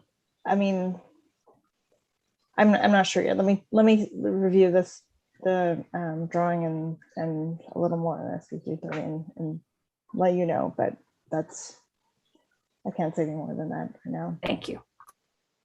Commissioner Edwards, if I could have a chance to respond to your comment. When we originally conceived of this concept, and I've worked on other projects where we've done similar things, the original proposal in the application actually shows that interior door when we were proposing to do 7 BMR units. And in several conversations with city staff, I think everybody thought that this is maybe an innovative and creative way to provide more units. And so what we tried to do is we tried to figure out a way to maximize the number of ADUs that we could fit on the site plan. And it was an oversight to not include this as an option. So when the revised plan said it went from showing a door as an option, or I think it probably even showed the door as a standard, to not showing it at all. And we always intended it to be something that was optional. We definitely intend the ADUs to be primarily, and we hope that they're marketed in such a way that they're primarily targeted to buyers that want to use them as rental units. But we didn't want to foreclose the opportunity that somebody would buy one of these units and would want to have their mother-in-law living in there, where we're now delivering, I believe it's 34% of the units that are going to have the ADUs versus the 15% requirement in the CCSP. So we were trying to figure out a way to go above and beyond and try and give the city something that they could, count on towards their RENA numbers, but at the same time provide some level of flexibility to the public. Well, and I suppose that I'll just respond to that by saying that what this project needs to provide is some below market rate housing, and it needs to do that in compliance with the objective and generally applicable planning documents that apply to this project. And the project does that.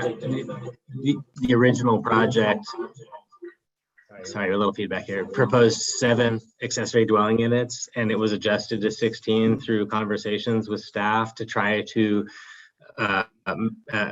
address concerns that the project was not required to address, and provide additional affordable units the city could take credit for in its RENA numbers. If the city were to attempt to reach the conclusion, I think vastly incorrect, that somehow any of this would affect the project's vesting rights under SB 330, then it would just simply propose the 7 ADUs that are its affordable units and does not need to have the 16 units that were attempted to be above and beyond. Oh, Commissioner Albert. I guess my question, and I think this is from something that Ms. Chamberlain said, hypothetically, if all 16 of these units were built with both sets of doors, the interior door and the exterior door, do these 16 units still qualify as affordable towards our RENA number? And I suspect that, that's a question for Alicia.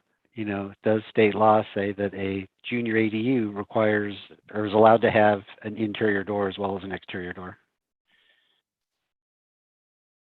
And that's my question, I think.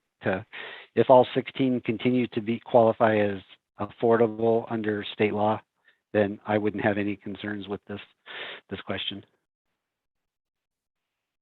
And I'll, sorry if we have the feedback again. I'll say, and Alicia can double check me, but state law allows ADUs and junior ADUs to be counted as affordable housing for cities equally. That wasn't my question. My question was the addition of the interior door in addition to the exterior door. Does it require an exterior door? And that's a question for our city attorney.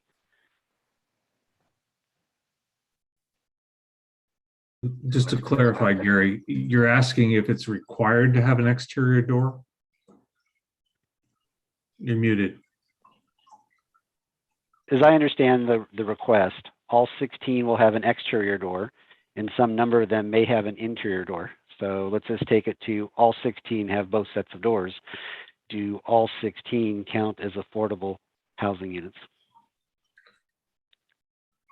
I don't want to speak for Alicia, but my understanding is that the interior door would change the classification to junior ADUs, which are eligible for credit under RENA if they are deed restricted. Did I get that right, Alicia? Yeah.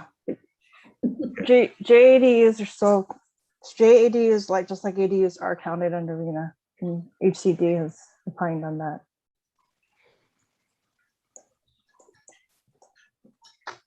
Okay, the Commissioner Marks, please. This is a question for Debbie. Debbie, just a few minutes ago, you raised some concerns that you thought were material relative to the interior doors. I don't think I quite followed that. Could you restate what your concern was? To me, the commission's been presented the project for all ADUs. And so the change to the interior door, we're trying to ensure we're providing affordable housing, and an ADU as a rental unit is much more viable. And as I did say that, family members could live in the JADUs to returning children. If I had a boomerang kid, that's probably where mine would end up. But I'm just trying to, the commission had some caution about the ADUs being incorporated into the project. I'm just cautioning that you're looking at a different perspective. And as you discuss that, it does count towards RENA as we understand, but just trying to make sure the commission's understanding and acknowledging the change that the secondary door to the main unit could have on the rental capacity or availability of the unit. Thank you. If I was a renter and there was that interior door already built in, I mean, what sort of assurances I would have that my privacy would be maintained from the homeowner? I believe the applicant stated that it would be a double lock situation, which is typical for hotels and other type shared occupancies. So you have a lock on both sides. Correct me if I'm wrong, Brian. If I may, that's exactly what is correct. They're usually referred to as lock-off units because they lock off essentially from the inside of the ADU. So that way that if the ADU tenant wants complete privacy from the rest of the unit, they can. But the idea here, again, we weren't trying to change it so that they had doors. We were trying to just provide some amount of flexibility that if we don't have 16 people that intend initially to utilize them as ADUs, and maybe a couple of them want to utilize them to have their mother-in-law live in those units or a boomerang kid, that they could have an interior door that connected it to the rest of the unit. Our intent here, if you look at the floor plans, is that if you just want to buy a townhome that has a 4th bedroom, you're not going to buy the ADU unit because the ADU unit's going to cost significantly more money because you have to provide all the additional facilities. So we're really looking at these units as maybe it's a single couple and they want to have somebody else in there, but then at some future date, they might have their mother-in-law live in. We just want to provide some level of flexibility to the ultimate homeowner, that it doesn't foreclose the option that they could have an interior door. And I think in the worst case scenario, somebody could buy a unit without that door, and after it's built, they could hire a carpenter to probably frame it in and add a door. We're just trying to make it a little bit easier up front to provide the market with some flexibility to have that as an option. Thanks for the extra time just to check. And I found the section that I think I knew I was relying on, which is if it's not a material change, it only is a material change and knocks people out of SB 330 protection if there's a change in residential unit number or square footage of construction changes by 20% or more. So it's a larger change. So I don't think a change in a door is equivalent to that type of change that they're describing. Commissioner Marks, go ahead. And then I have a follow-up question for Ms. Poon on that topic. I'm sorry, I forgot to take my hand down. My apologies. Okay. So Alicia, could you help me understand in terms of SB 330, is there a provision in that language about, timeliness of getting information? This certainly, I don't think is, I'm going to kind of go out on a limb here for my fellow commissioners. I don't think this was the spirit of the law to limit the number of meetings to also allow, last minute under the wire changes like this that we don't have ample time to give due diligence and consideration to in the SB 330 law. There must be some sort of opportunity. I'm hoping that there is a reasonable kind of provision for that. If not, then there should be. This seems an undue burden on us as a commission to be dealing with these matters in this kind of a format. So I will yield to you, Ms. Poon. Help me out here. Yeah, unfortunately, SB 330 isn't written in a way where it's very clear on that. As you know, there's not much case law on it yet. It's still evolving and growing as legislation changes it over time. But I will check, but I don't believe that it states, last minute submission. I mean, I think it depends on the degree, and albeit that this is far from considerate to provide these to you on a night that I think maybe the applicant hoped to have this a decision made.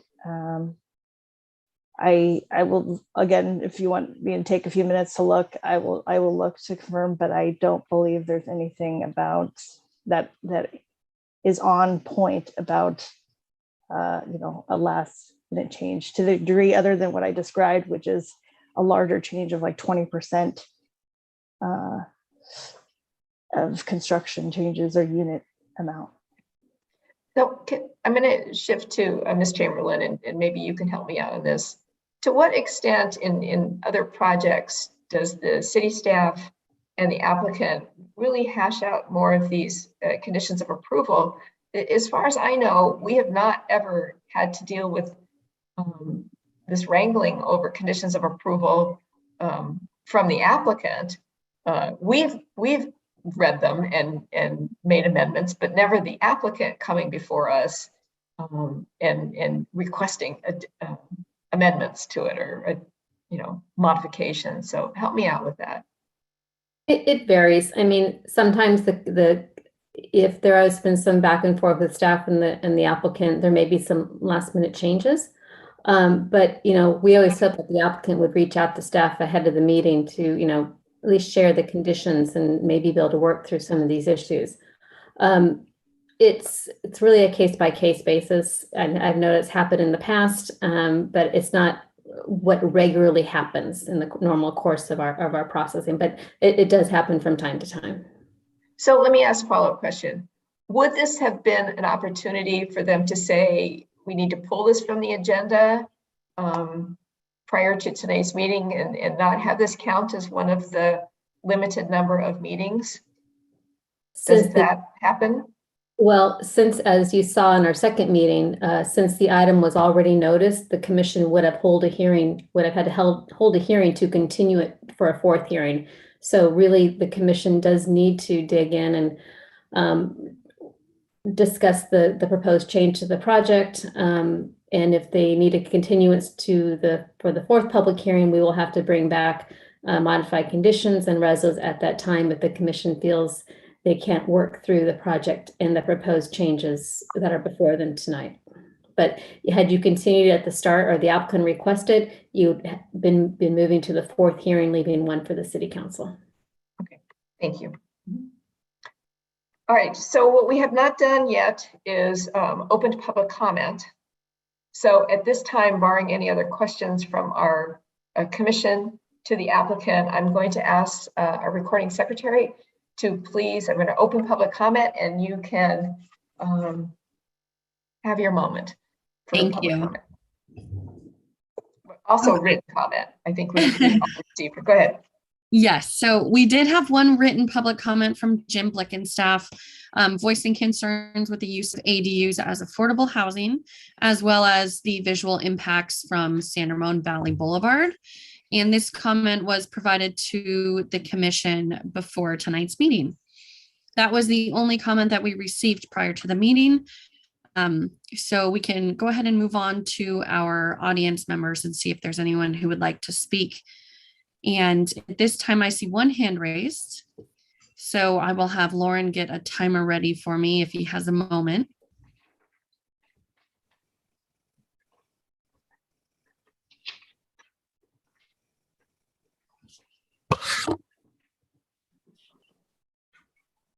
Thank you. Okay, so we have one speaker, call-in user 1. You will have 3 minutes to speak and whenever you're ready. Hi, can you hear me? Absolutely. Yes, we can. Okay, so I couldn't make it at 7 today, so everything I heard, I just want to, say it for the record. Started from around 8 o'clock, and I must say that I am not impressed with how there were documents that were just submitted by the staff to the commissioners. That's not good. And then, the public is the one who is going to be holding the commissioners responsible. But then in this case, it's really the staff or whoever who were supposed to submit the proper documents to the planning commissioners on time who dropped the ball. So as a public, I would really like to hold the staff who dropped the ball today in submitting the documents on time to please rectify that going forward, because planning commissioners are human beings too, and they need enough time to research, and so then therefore they can ask questions. Personally, I don't like having a bunch of ugly, bulky, and maybe even dangerous ADUs popping up here and there in San Ramon. Those kind of features really don't belong here. So if you guys cannot fight Newsom and other crazy Democrats who think that they own us, then please make sure your engineers do their job and really check into the safety of the structures. It would be terrible to have an ADU fall on someone in the middle of the night. Thank you. Thank you very much. Thank you for your comment. Okay, it looks like I don't see any other hands raised at the moment. And in that case, Chair Kuznick, if you'd like, we can go ahead and close out public comment. I think we will. Let us close public comment and then we will move on to commissioner discussion. Thank you. Okay, we have our work cut out here. Comments to start us off. Okay. None? All right, Commissioner Wallace, I see your hand. You've popped up on my screen. Somebody has to go first, so I'll stick. Absolutely. Thank you. All right. As a disclaimer, we got a memo from the city attorney today in the afternoon. I reviewed that memo. I also reviewed Mr. Winter's letters, both of them of October. I also communicated with the city attorney today about this particular project. My problem with the project is the same one I had last meeting, which was I do not consider the junior ADUs to be an affordable unit within the context of the Crow Canyon specific plan inclusionary housing provisions. This project has consistently, on both sides, been characterized, and I think correctly in that sense, as a 47 unit for sale townhome complex. Both the applicant and the staff have characterized it as such. I have not read the application per se, but I will assume for purposes of my discussion that both of them have accurately summarized what the application says. The language in the Crow Canyon specific plan is clear, explicit, and kindergarten-like objective. We've already decided that the inclusionary housing ordinance that HAC worked over for at least 2 years is not applicable to this particular project. The language in the general plan is fairly broad regarding affordable housing units, but the Crow Canyon specific plan is not. For the 47 for sale units that are in this project, the Crow Canyon specific plan says 25% of those units must be affordable. That breaks down, according to the Crow Canyon specific plan, that at least 15% of those units that are for sale must be set aside for sale to affordable housing prices. My kindergarten math says that 15% of 47 is 7 units. So taking the Crow Canyon specific plan as it is written, that means that 7 of the 47 units must be sold for affordable housing prices in the brackets that are set forth in the Crow Canyon specific plan. If 15% are devoted to that particular category, then 10% of the project must pay in lieu fees. Now, if those 15% were applied, we'd have 7 affordable units for sale, which means we would actually get 7 affordable units. But what's being proposed to us is not the 7 affordable units that the Crow Canyon specific plan contemplates. It is that some of the units will have a restriction as to the available rental income that the owner of those units can charge for the downstairs bedroom. That's called a junior ADU. In my view, the junior ADUs do not qualify as units under the Crow Canyon specific plan for, among other things, the project is for sale units. None of the ADUs will be sold. In fact, the documents we have in front of us today that say that the affordable housing agreement to be worked out later explicitly says that the ADUs cannot be sold separate and apart from the townhomes. Because the ADUs are not for sale, they cannot be considered as part of the project mix to qualify for affordable housing. I also note that there is no requirement, unlike the sale of the townhomes for affordable prices, that the ADUs actually be used as affordable rental units. We've had projects like this before, and the consensus of the opinion seems to be that most of those downstairs bedrooms will be used as bedrooms for members of the household or home offices, and maybe more so the latter now because of the pandemic. I also point out that while the ADUs are pitched as a means of increasing housing in San Ramon, because there's a cap placed on the rental income that can be charged, it appears to me that that's actually a disincentive for an owner to rent out that downstairs bedroom for less than what might be market rate.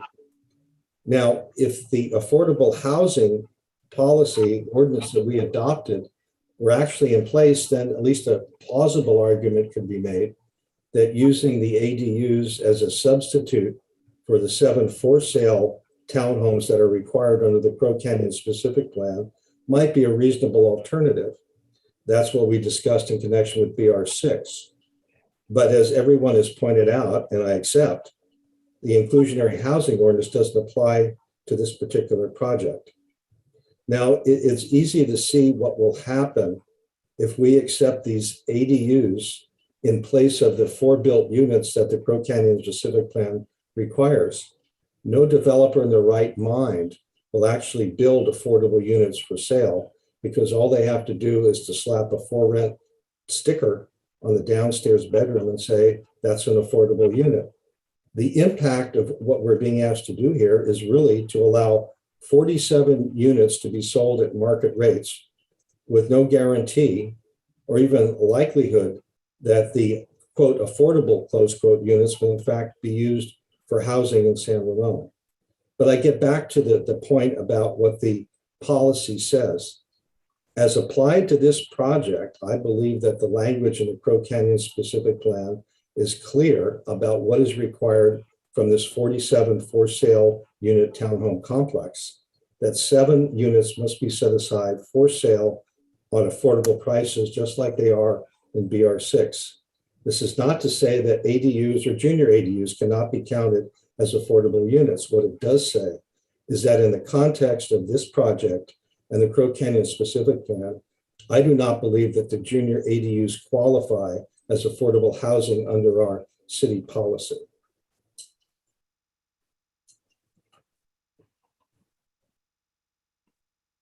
Thank you, Commissioner Wallace. Commissioner Edwards. So I thank Commissioner Wallace for his thoughtful analysis there. I want to be very clear that I am in favor of accessory dwelling units as a rule, but I do not agree that a developer should be allowed to call something an accessory dwelling unit so that it can avoid complying with objective and generally applicable affordable housing requirements that are imposed by the city planning documents. And I think that's what we have here. The square footage of these ADUs is clearly intended by the applicant to be an additional bedroom and bathroom for the principal unit. And this concept of having an interior door, I think, really emphasizes that. The applicant's intent here is reflected on the plans that were submitted for us in our October 5th meeting. It's page A5.0.3, which states it's the plan for the floor plans. For the first floor, it says bedroom number 4, bathroom number 3. These accessory dwelling units are a sham. Nonetheless, if the applicant wants to use this kind of configuration to meet its affordable housing requirements, and if, as its counsel is suggesting, we are compelled to approve this project as proposed, I do think it's incumbent on us and on the city to assure that these units are going to be maintained as separate dwelling units. The owner of these units should not be allowed to opt out of the affordable housing requirements that apply to this project by consolidating their accessory dwelling unit into the principal dwelling unit. The interior door, frankly, strikes me as an effort to end run the city's objective and generally applicable affordable housing requirements so that this project will effectively provide no affordable housing. From my perspective, the city should really be requiring some essential terms into the deed restriction and to the CC&Rs for this project.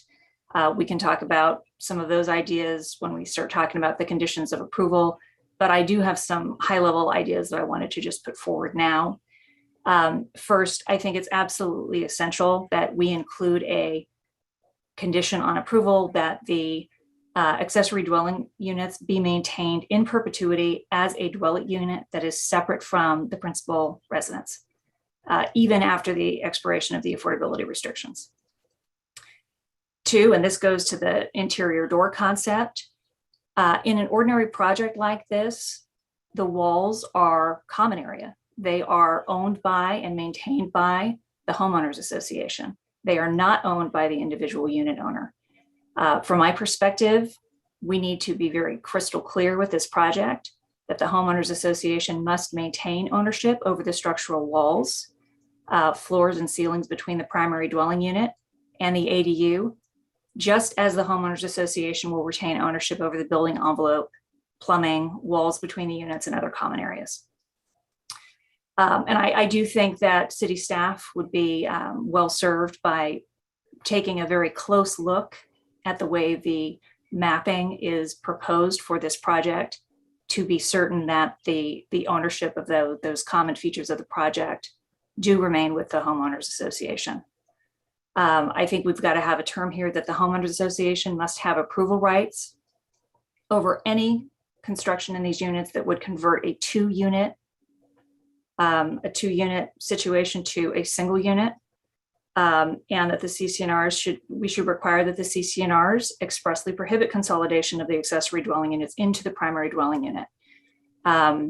Each of these units needs to have and continue to have a separate entrance, a kitchen, bathroom facilities, so that it is truly a separate freestanding unit. And I would also suggest that, as we have put forward on other projects, that unit owners need to be compelled to report to the city on an annual basis about whether or not the units are rented, and provide evidence that any rental actually is complying with deed restrictions.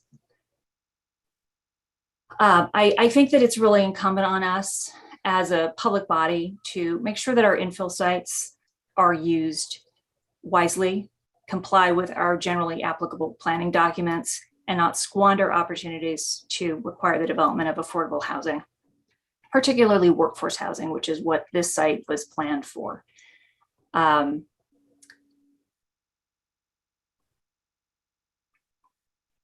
I think at that point, I'll leave my comments and let others weigh in on the project. Thank you, Commissioner Edwards.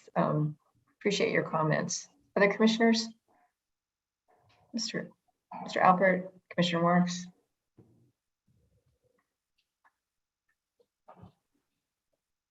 Commissioner Marks, you are unmuted. You look like you're ready to speak. I'm looking at my note that says, don't talk a lot. So I will simply say I agree with both Commissioner Edwards and Commissioner Wallace.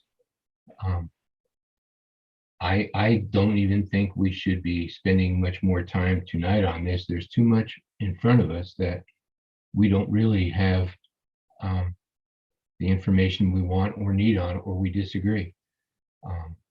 At some point, it just seems to me that we may want to have a fourth meeting.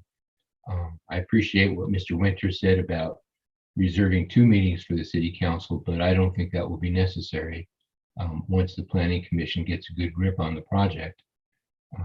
But suffice it to say that I agree with Corey and I agree with Eric. Thank you. Commissioner Alpert. I don't think I could add much to what Ms. Edwards and Mr. Wallace said, and thank them both for their thoughtful analysis.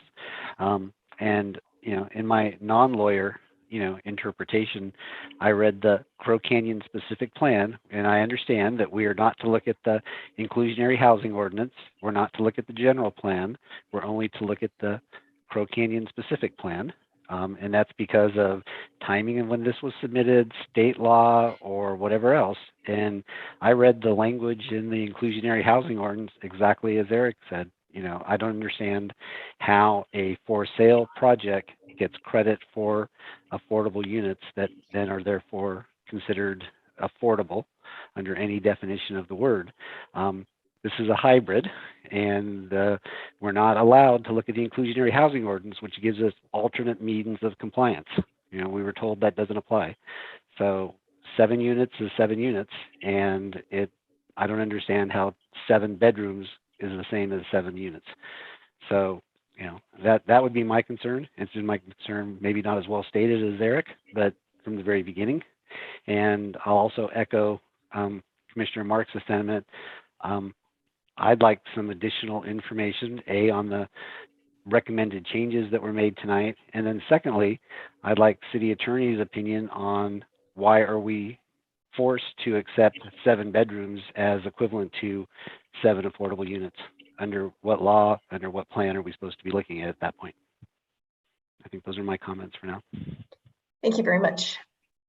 I see Mr. Winter has raised his hand, and I'm not sure if we are entertaining additional comments from the applicant at this time. Staff, you have some advice on that? It's up to the chair and the commission. The public comment has been closed, but if the chair and the commission would like to hear what Mr. Winter has to say, that's at your discretion. Okay. All right, Mr. Winter, I will allow you to weigh in here.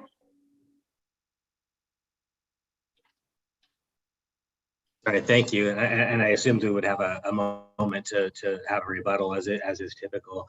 I just want to briefly say we have endeavored to walk through how state housing law applies to this project quite carefully.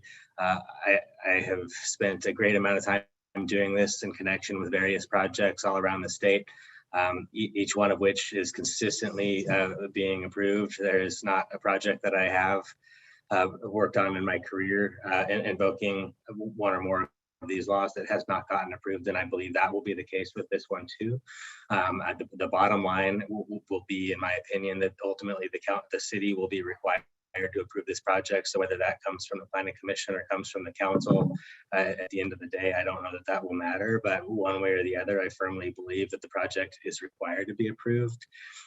Briefly, of course, under the Housing Accountability Act, that's what applies to this project. So it's not every project benefits from the protections of state housing law. Those that do receive substantial protections.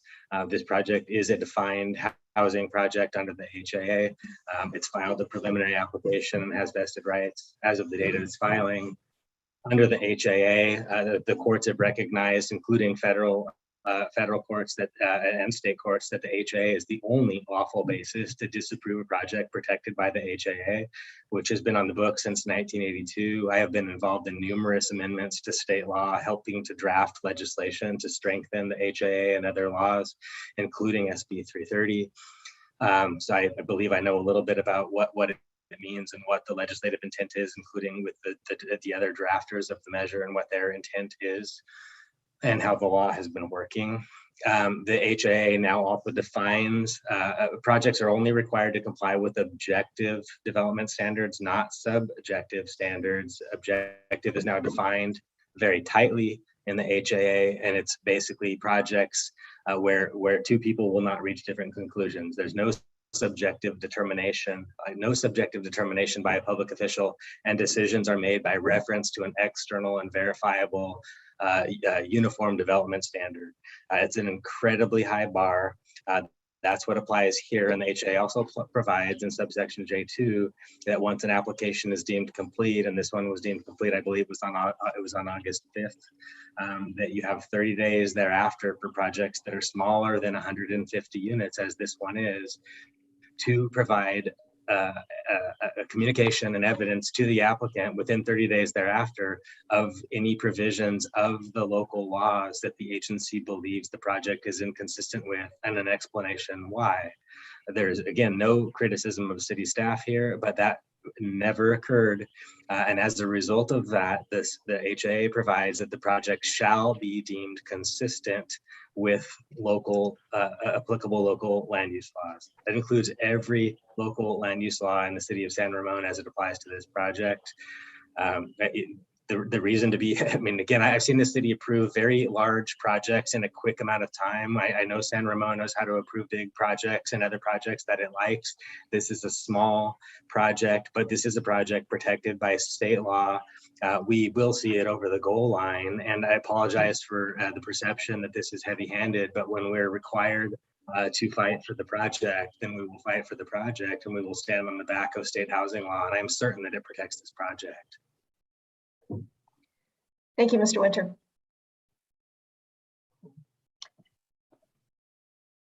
Well, is there a motion for what we should do next?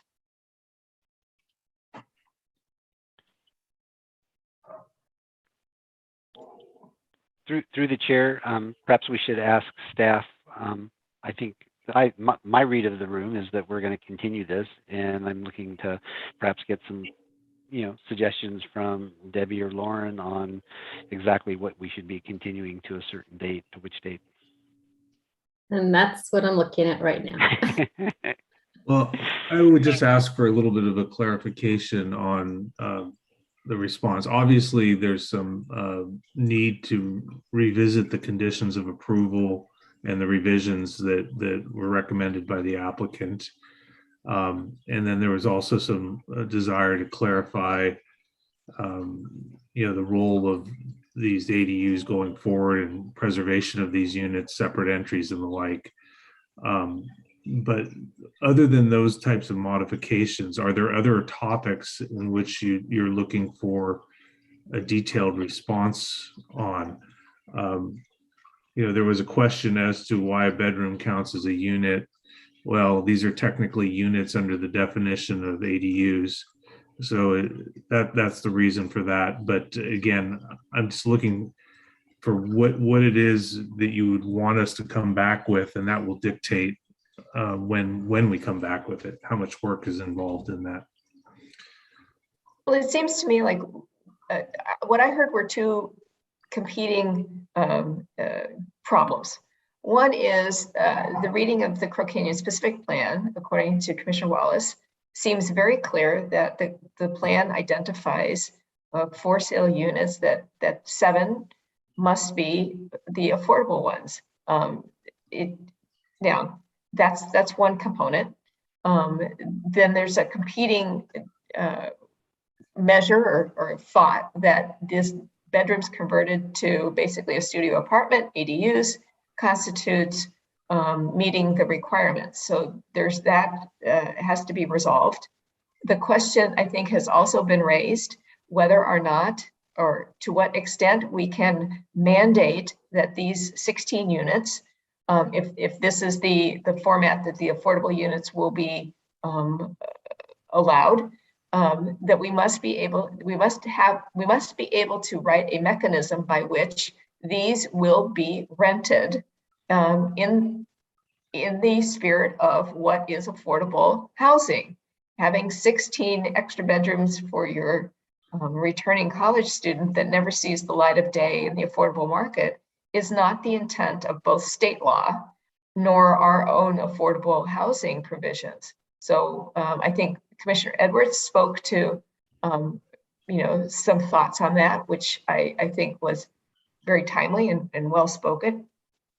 So that's this discussion, and we heard today this first pass at changing the structure of these ADUs that would then skirt around the issue of them being actually rented and available to the general population, which is the point of the affordable housing. It's one thing to say, and I think let me finish my thought. It's one thing to say that we're going to get 16 affordable units on the books for our housing numbers. Yes, that is true. But if those 16 units never actually get rented out, and right now as this stands, there isn't anything that says that they're required to, then it's the same as not having 16 units. And I don't think that was the intent of the affordable housing issues in the state of California. Now, okay. I'm not a lawyer, and I am just a former school teacher, but I think that, and on behalf of the citizens of San Ramon, I think that's okay to say that. So that's where I'm coming from as one of the 5 commissioners here. All right, if I might respond, I don't disagree with what you've said. The ADUs, there's no guarantee that they'll be used. What they do provide is the opportunity to house people, whether it's a family member that can then live in an extended family situation, or whether it's something that's rented out as a revenue source. That's up to the property owner to decide. It's a very difficult thing, and I would say next to impossible thing to mandate an individual property owner rent out a portion of their house. So I don't think that's going to be on the table. You can put provisions in there to maintain those units and keep them intact for that purpose. I think that is not unreasonable. I do also think that the issue of whether or not these count as units under the Crow Canyon specific plan is an issue that we've already started to address in our response here in this meeting, in the sense that the specific plan has certain limitations in its policy, in the sense that it speaks to the idea of units being provided. One could interpret that to be that it has to be alike and similar uses, but it doesn't actually say that in the policy. It says 25% or 15% units, and so ADUs count as units under state law. And so that point is something that we addressed in the staff report and as part of the decision in moving forward tonight. The question, as to whether or not, we have the ability to truly modify these things. There's a lot of subtleties under state law, as the applicant has pointed out. One thing that I would say is that this particular application is somewhat unique in the sense that it's an SB 330 application. The specific plan has been amended. It's the last project that's going to go in under the old Crow Canyon specific plan. It does not have the inclusionary housing ordinance standards associated with that. As you're aware, we just modified the North Camino Ramon plan to include that. And so we're still, West Side specific plans still would need to be updated as well. But the inclusionary housing ordinance has those provisions that allow for alternative compliance. It also allows, or actually prohibits, the use of ADUs. Whether that policy holds up long-term in light of our housing element will be a policy decision for future discussions. But again, I totally understand the issues and concerns related to the late information and needing a chance to digest that.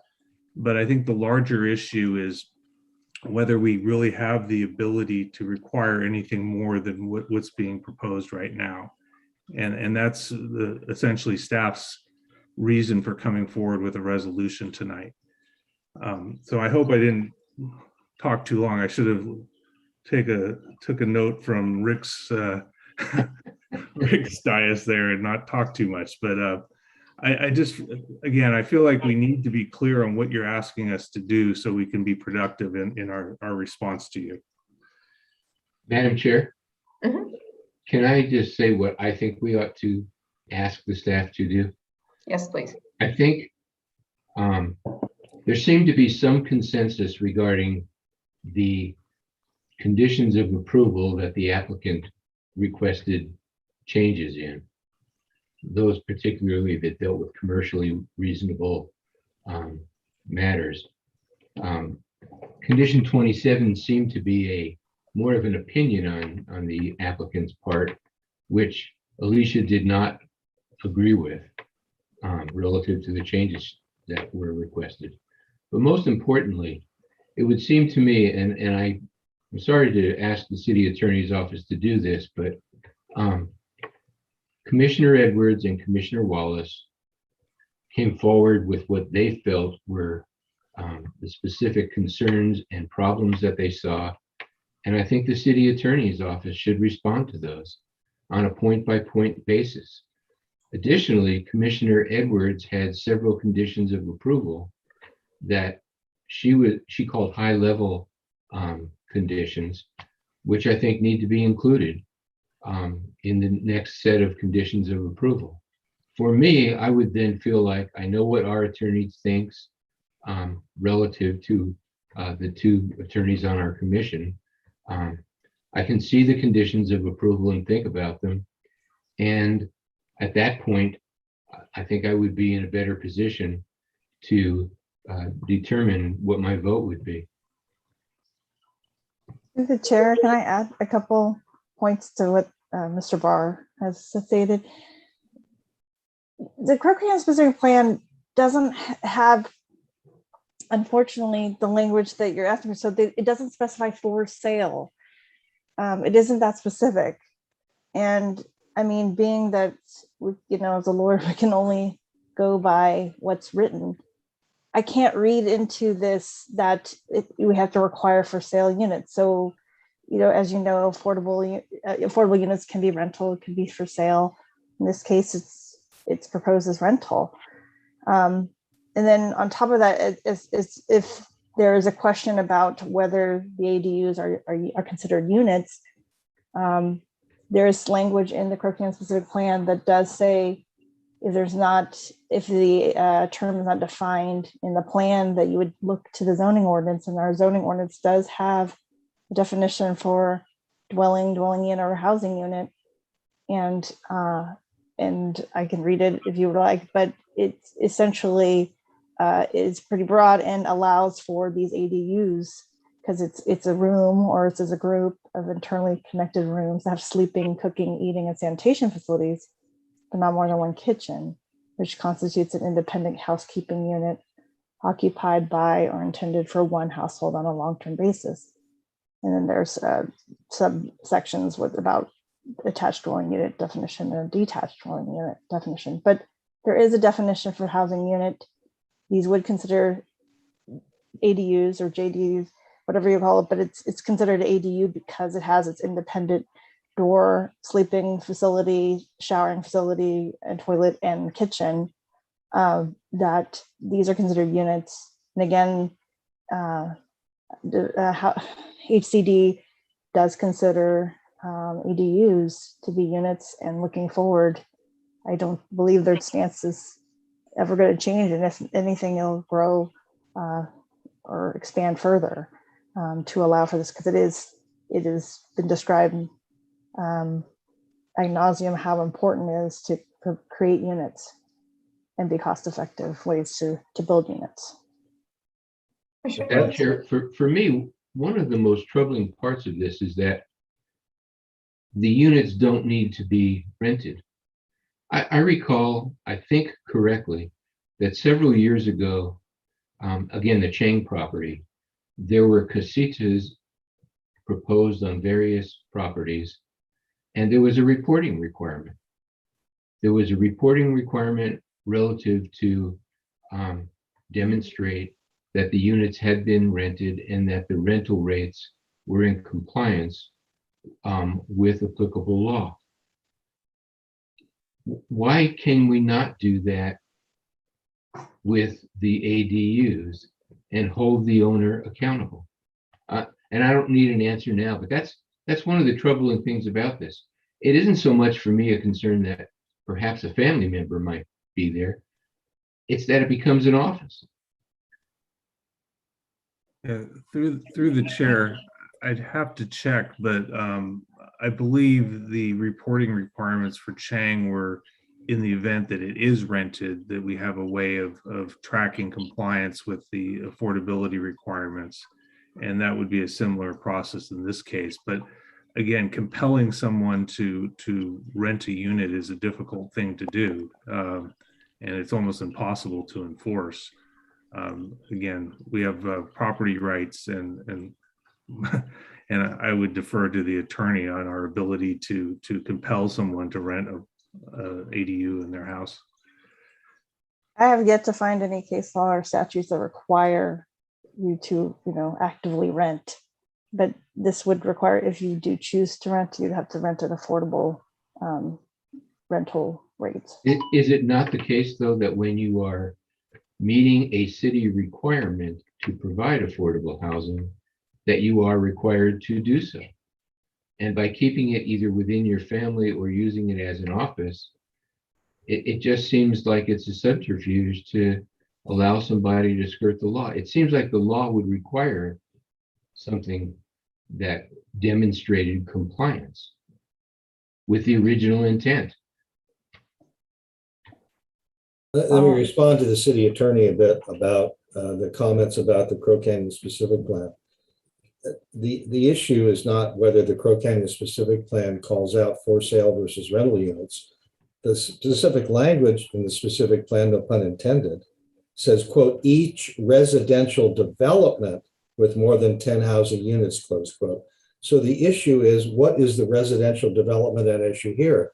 And as I pointed out, both the applicant and staff have said the residential development is 47 for sale townhomes. So that is that is the standard we're looking at. And according to the plan, 15% of those 47 for sale units have to be set aside for sale to affordable prices. Because that's what the residential development is. If it had 47 rental units, there would be a different segment applied. I mean, theoretically, I suppose you could treat the 47 townhomes as for sale, set aside 7 units for sale at affordable prices, and treat the ADUs as 16 rental units, of which 15% would be set aside at affordable prices, and the rest could be used for market rate. So, I mean, you can't have your cake and eat it too. Either they're for sale or they're not. And if they're for sale townhomes, then they have to meet the 15% must build requirement.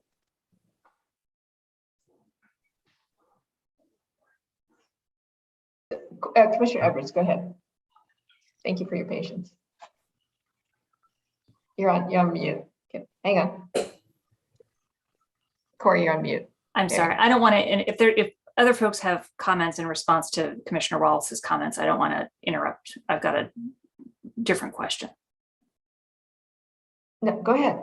So, question for Ms. Poon. I'd like to understand the framework for SB 330, how many hearings we are permitted to have.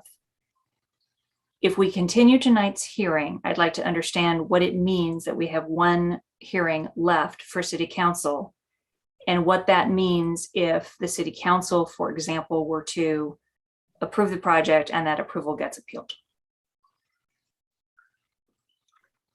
So we have 2 more hearings left, meaning you could use one, the Planning Commission could use one and reserve one for the council to decide. That would be it. The council would only have one hearing to decide. If they're appealed, it would be an appeal, a writ of mandate to the court. There would be no more appeals per se to any city level body. That's the appeal to a council decision is appeal to a court writ of mandate. Thank you. You're welcome. But in theory, the reservation of the last meeting for City Council is the premise is that there is a decision made that they want to appeal, correct? I mean, hence taking it to City Council. Albeit that we've had not a lot of SB 330 applications. Traditionally, we have tried to leave at least 1, hopefully 2 hearings of the 5 for the council should any side, appeal the decision of this body. But if we approved the project, then it doesn't have to go to City Council. I mean, the premise is, but it's just argue with our decision. Right. It's just that we just never clearly know what you're going to do. So we, of course, allow for or try to reserve 1 hearing because I don't know, someone who is against your decision, if you approve, could theoretically appeal to the council. You see, so you could have someone who's against the project appeal to the council, hoping they would overturn your decision. Or the council could do a call for review. Right. Yes, they could do call for review, and that would be hearing as well. So we just have to leave 1 hearing to comply with this, the bill. I understand.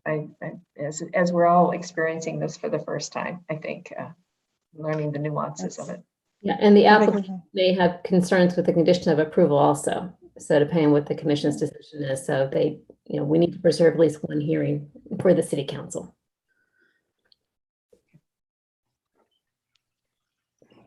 Is there a motion to direct staff concerning this topic? If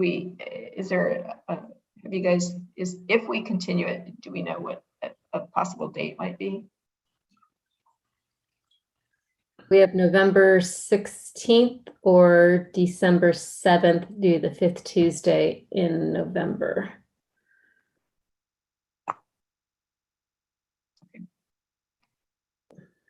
Commissioners? One would work for staff. Alicia, I guess the question maybe goes to Alicia. If there's some research done, is there a preference for you for the 16th or the 30th? I mean, I guess it depends. I just need to know the specific scope. If it's, to have a large analysis on the Crooked specific plan, a little more time might be better. But if it's pretty focused, then I think we can, meet, I guess sorry, you were saying the 16th. I guess it's the only caveats is we have a holidays coming up, right, Debbie? So there cuts into some of the time.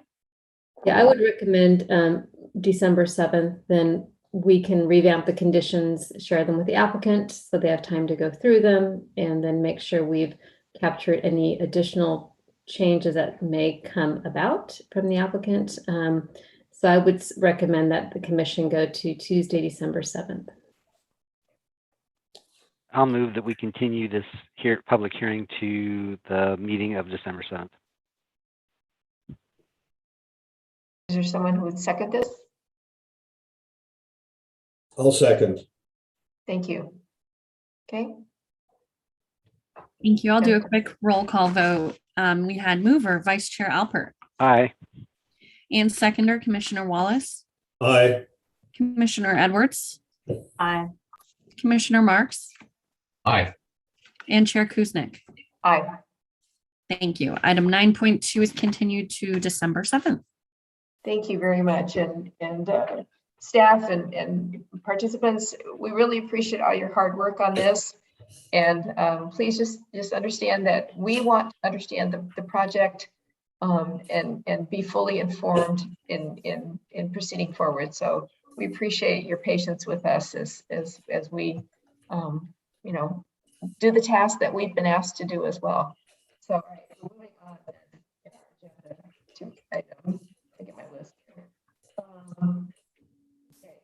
We have no new items in item 10. Non-public hearing action items. There are number 11. There are none. Item number 12, study sessions or commissioner liaison reports. And do we have any commissioners that have liaison updates?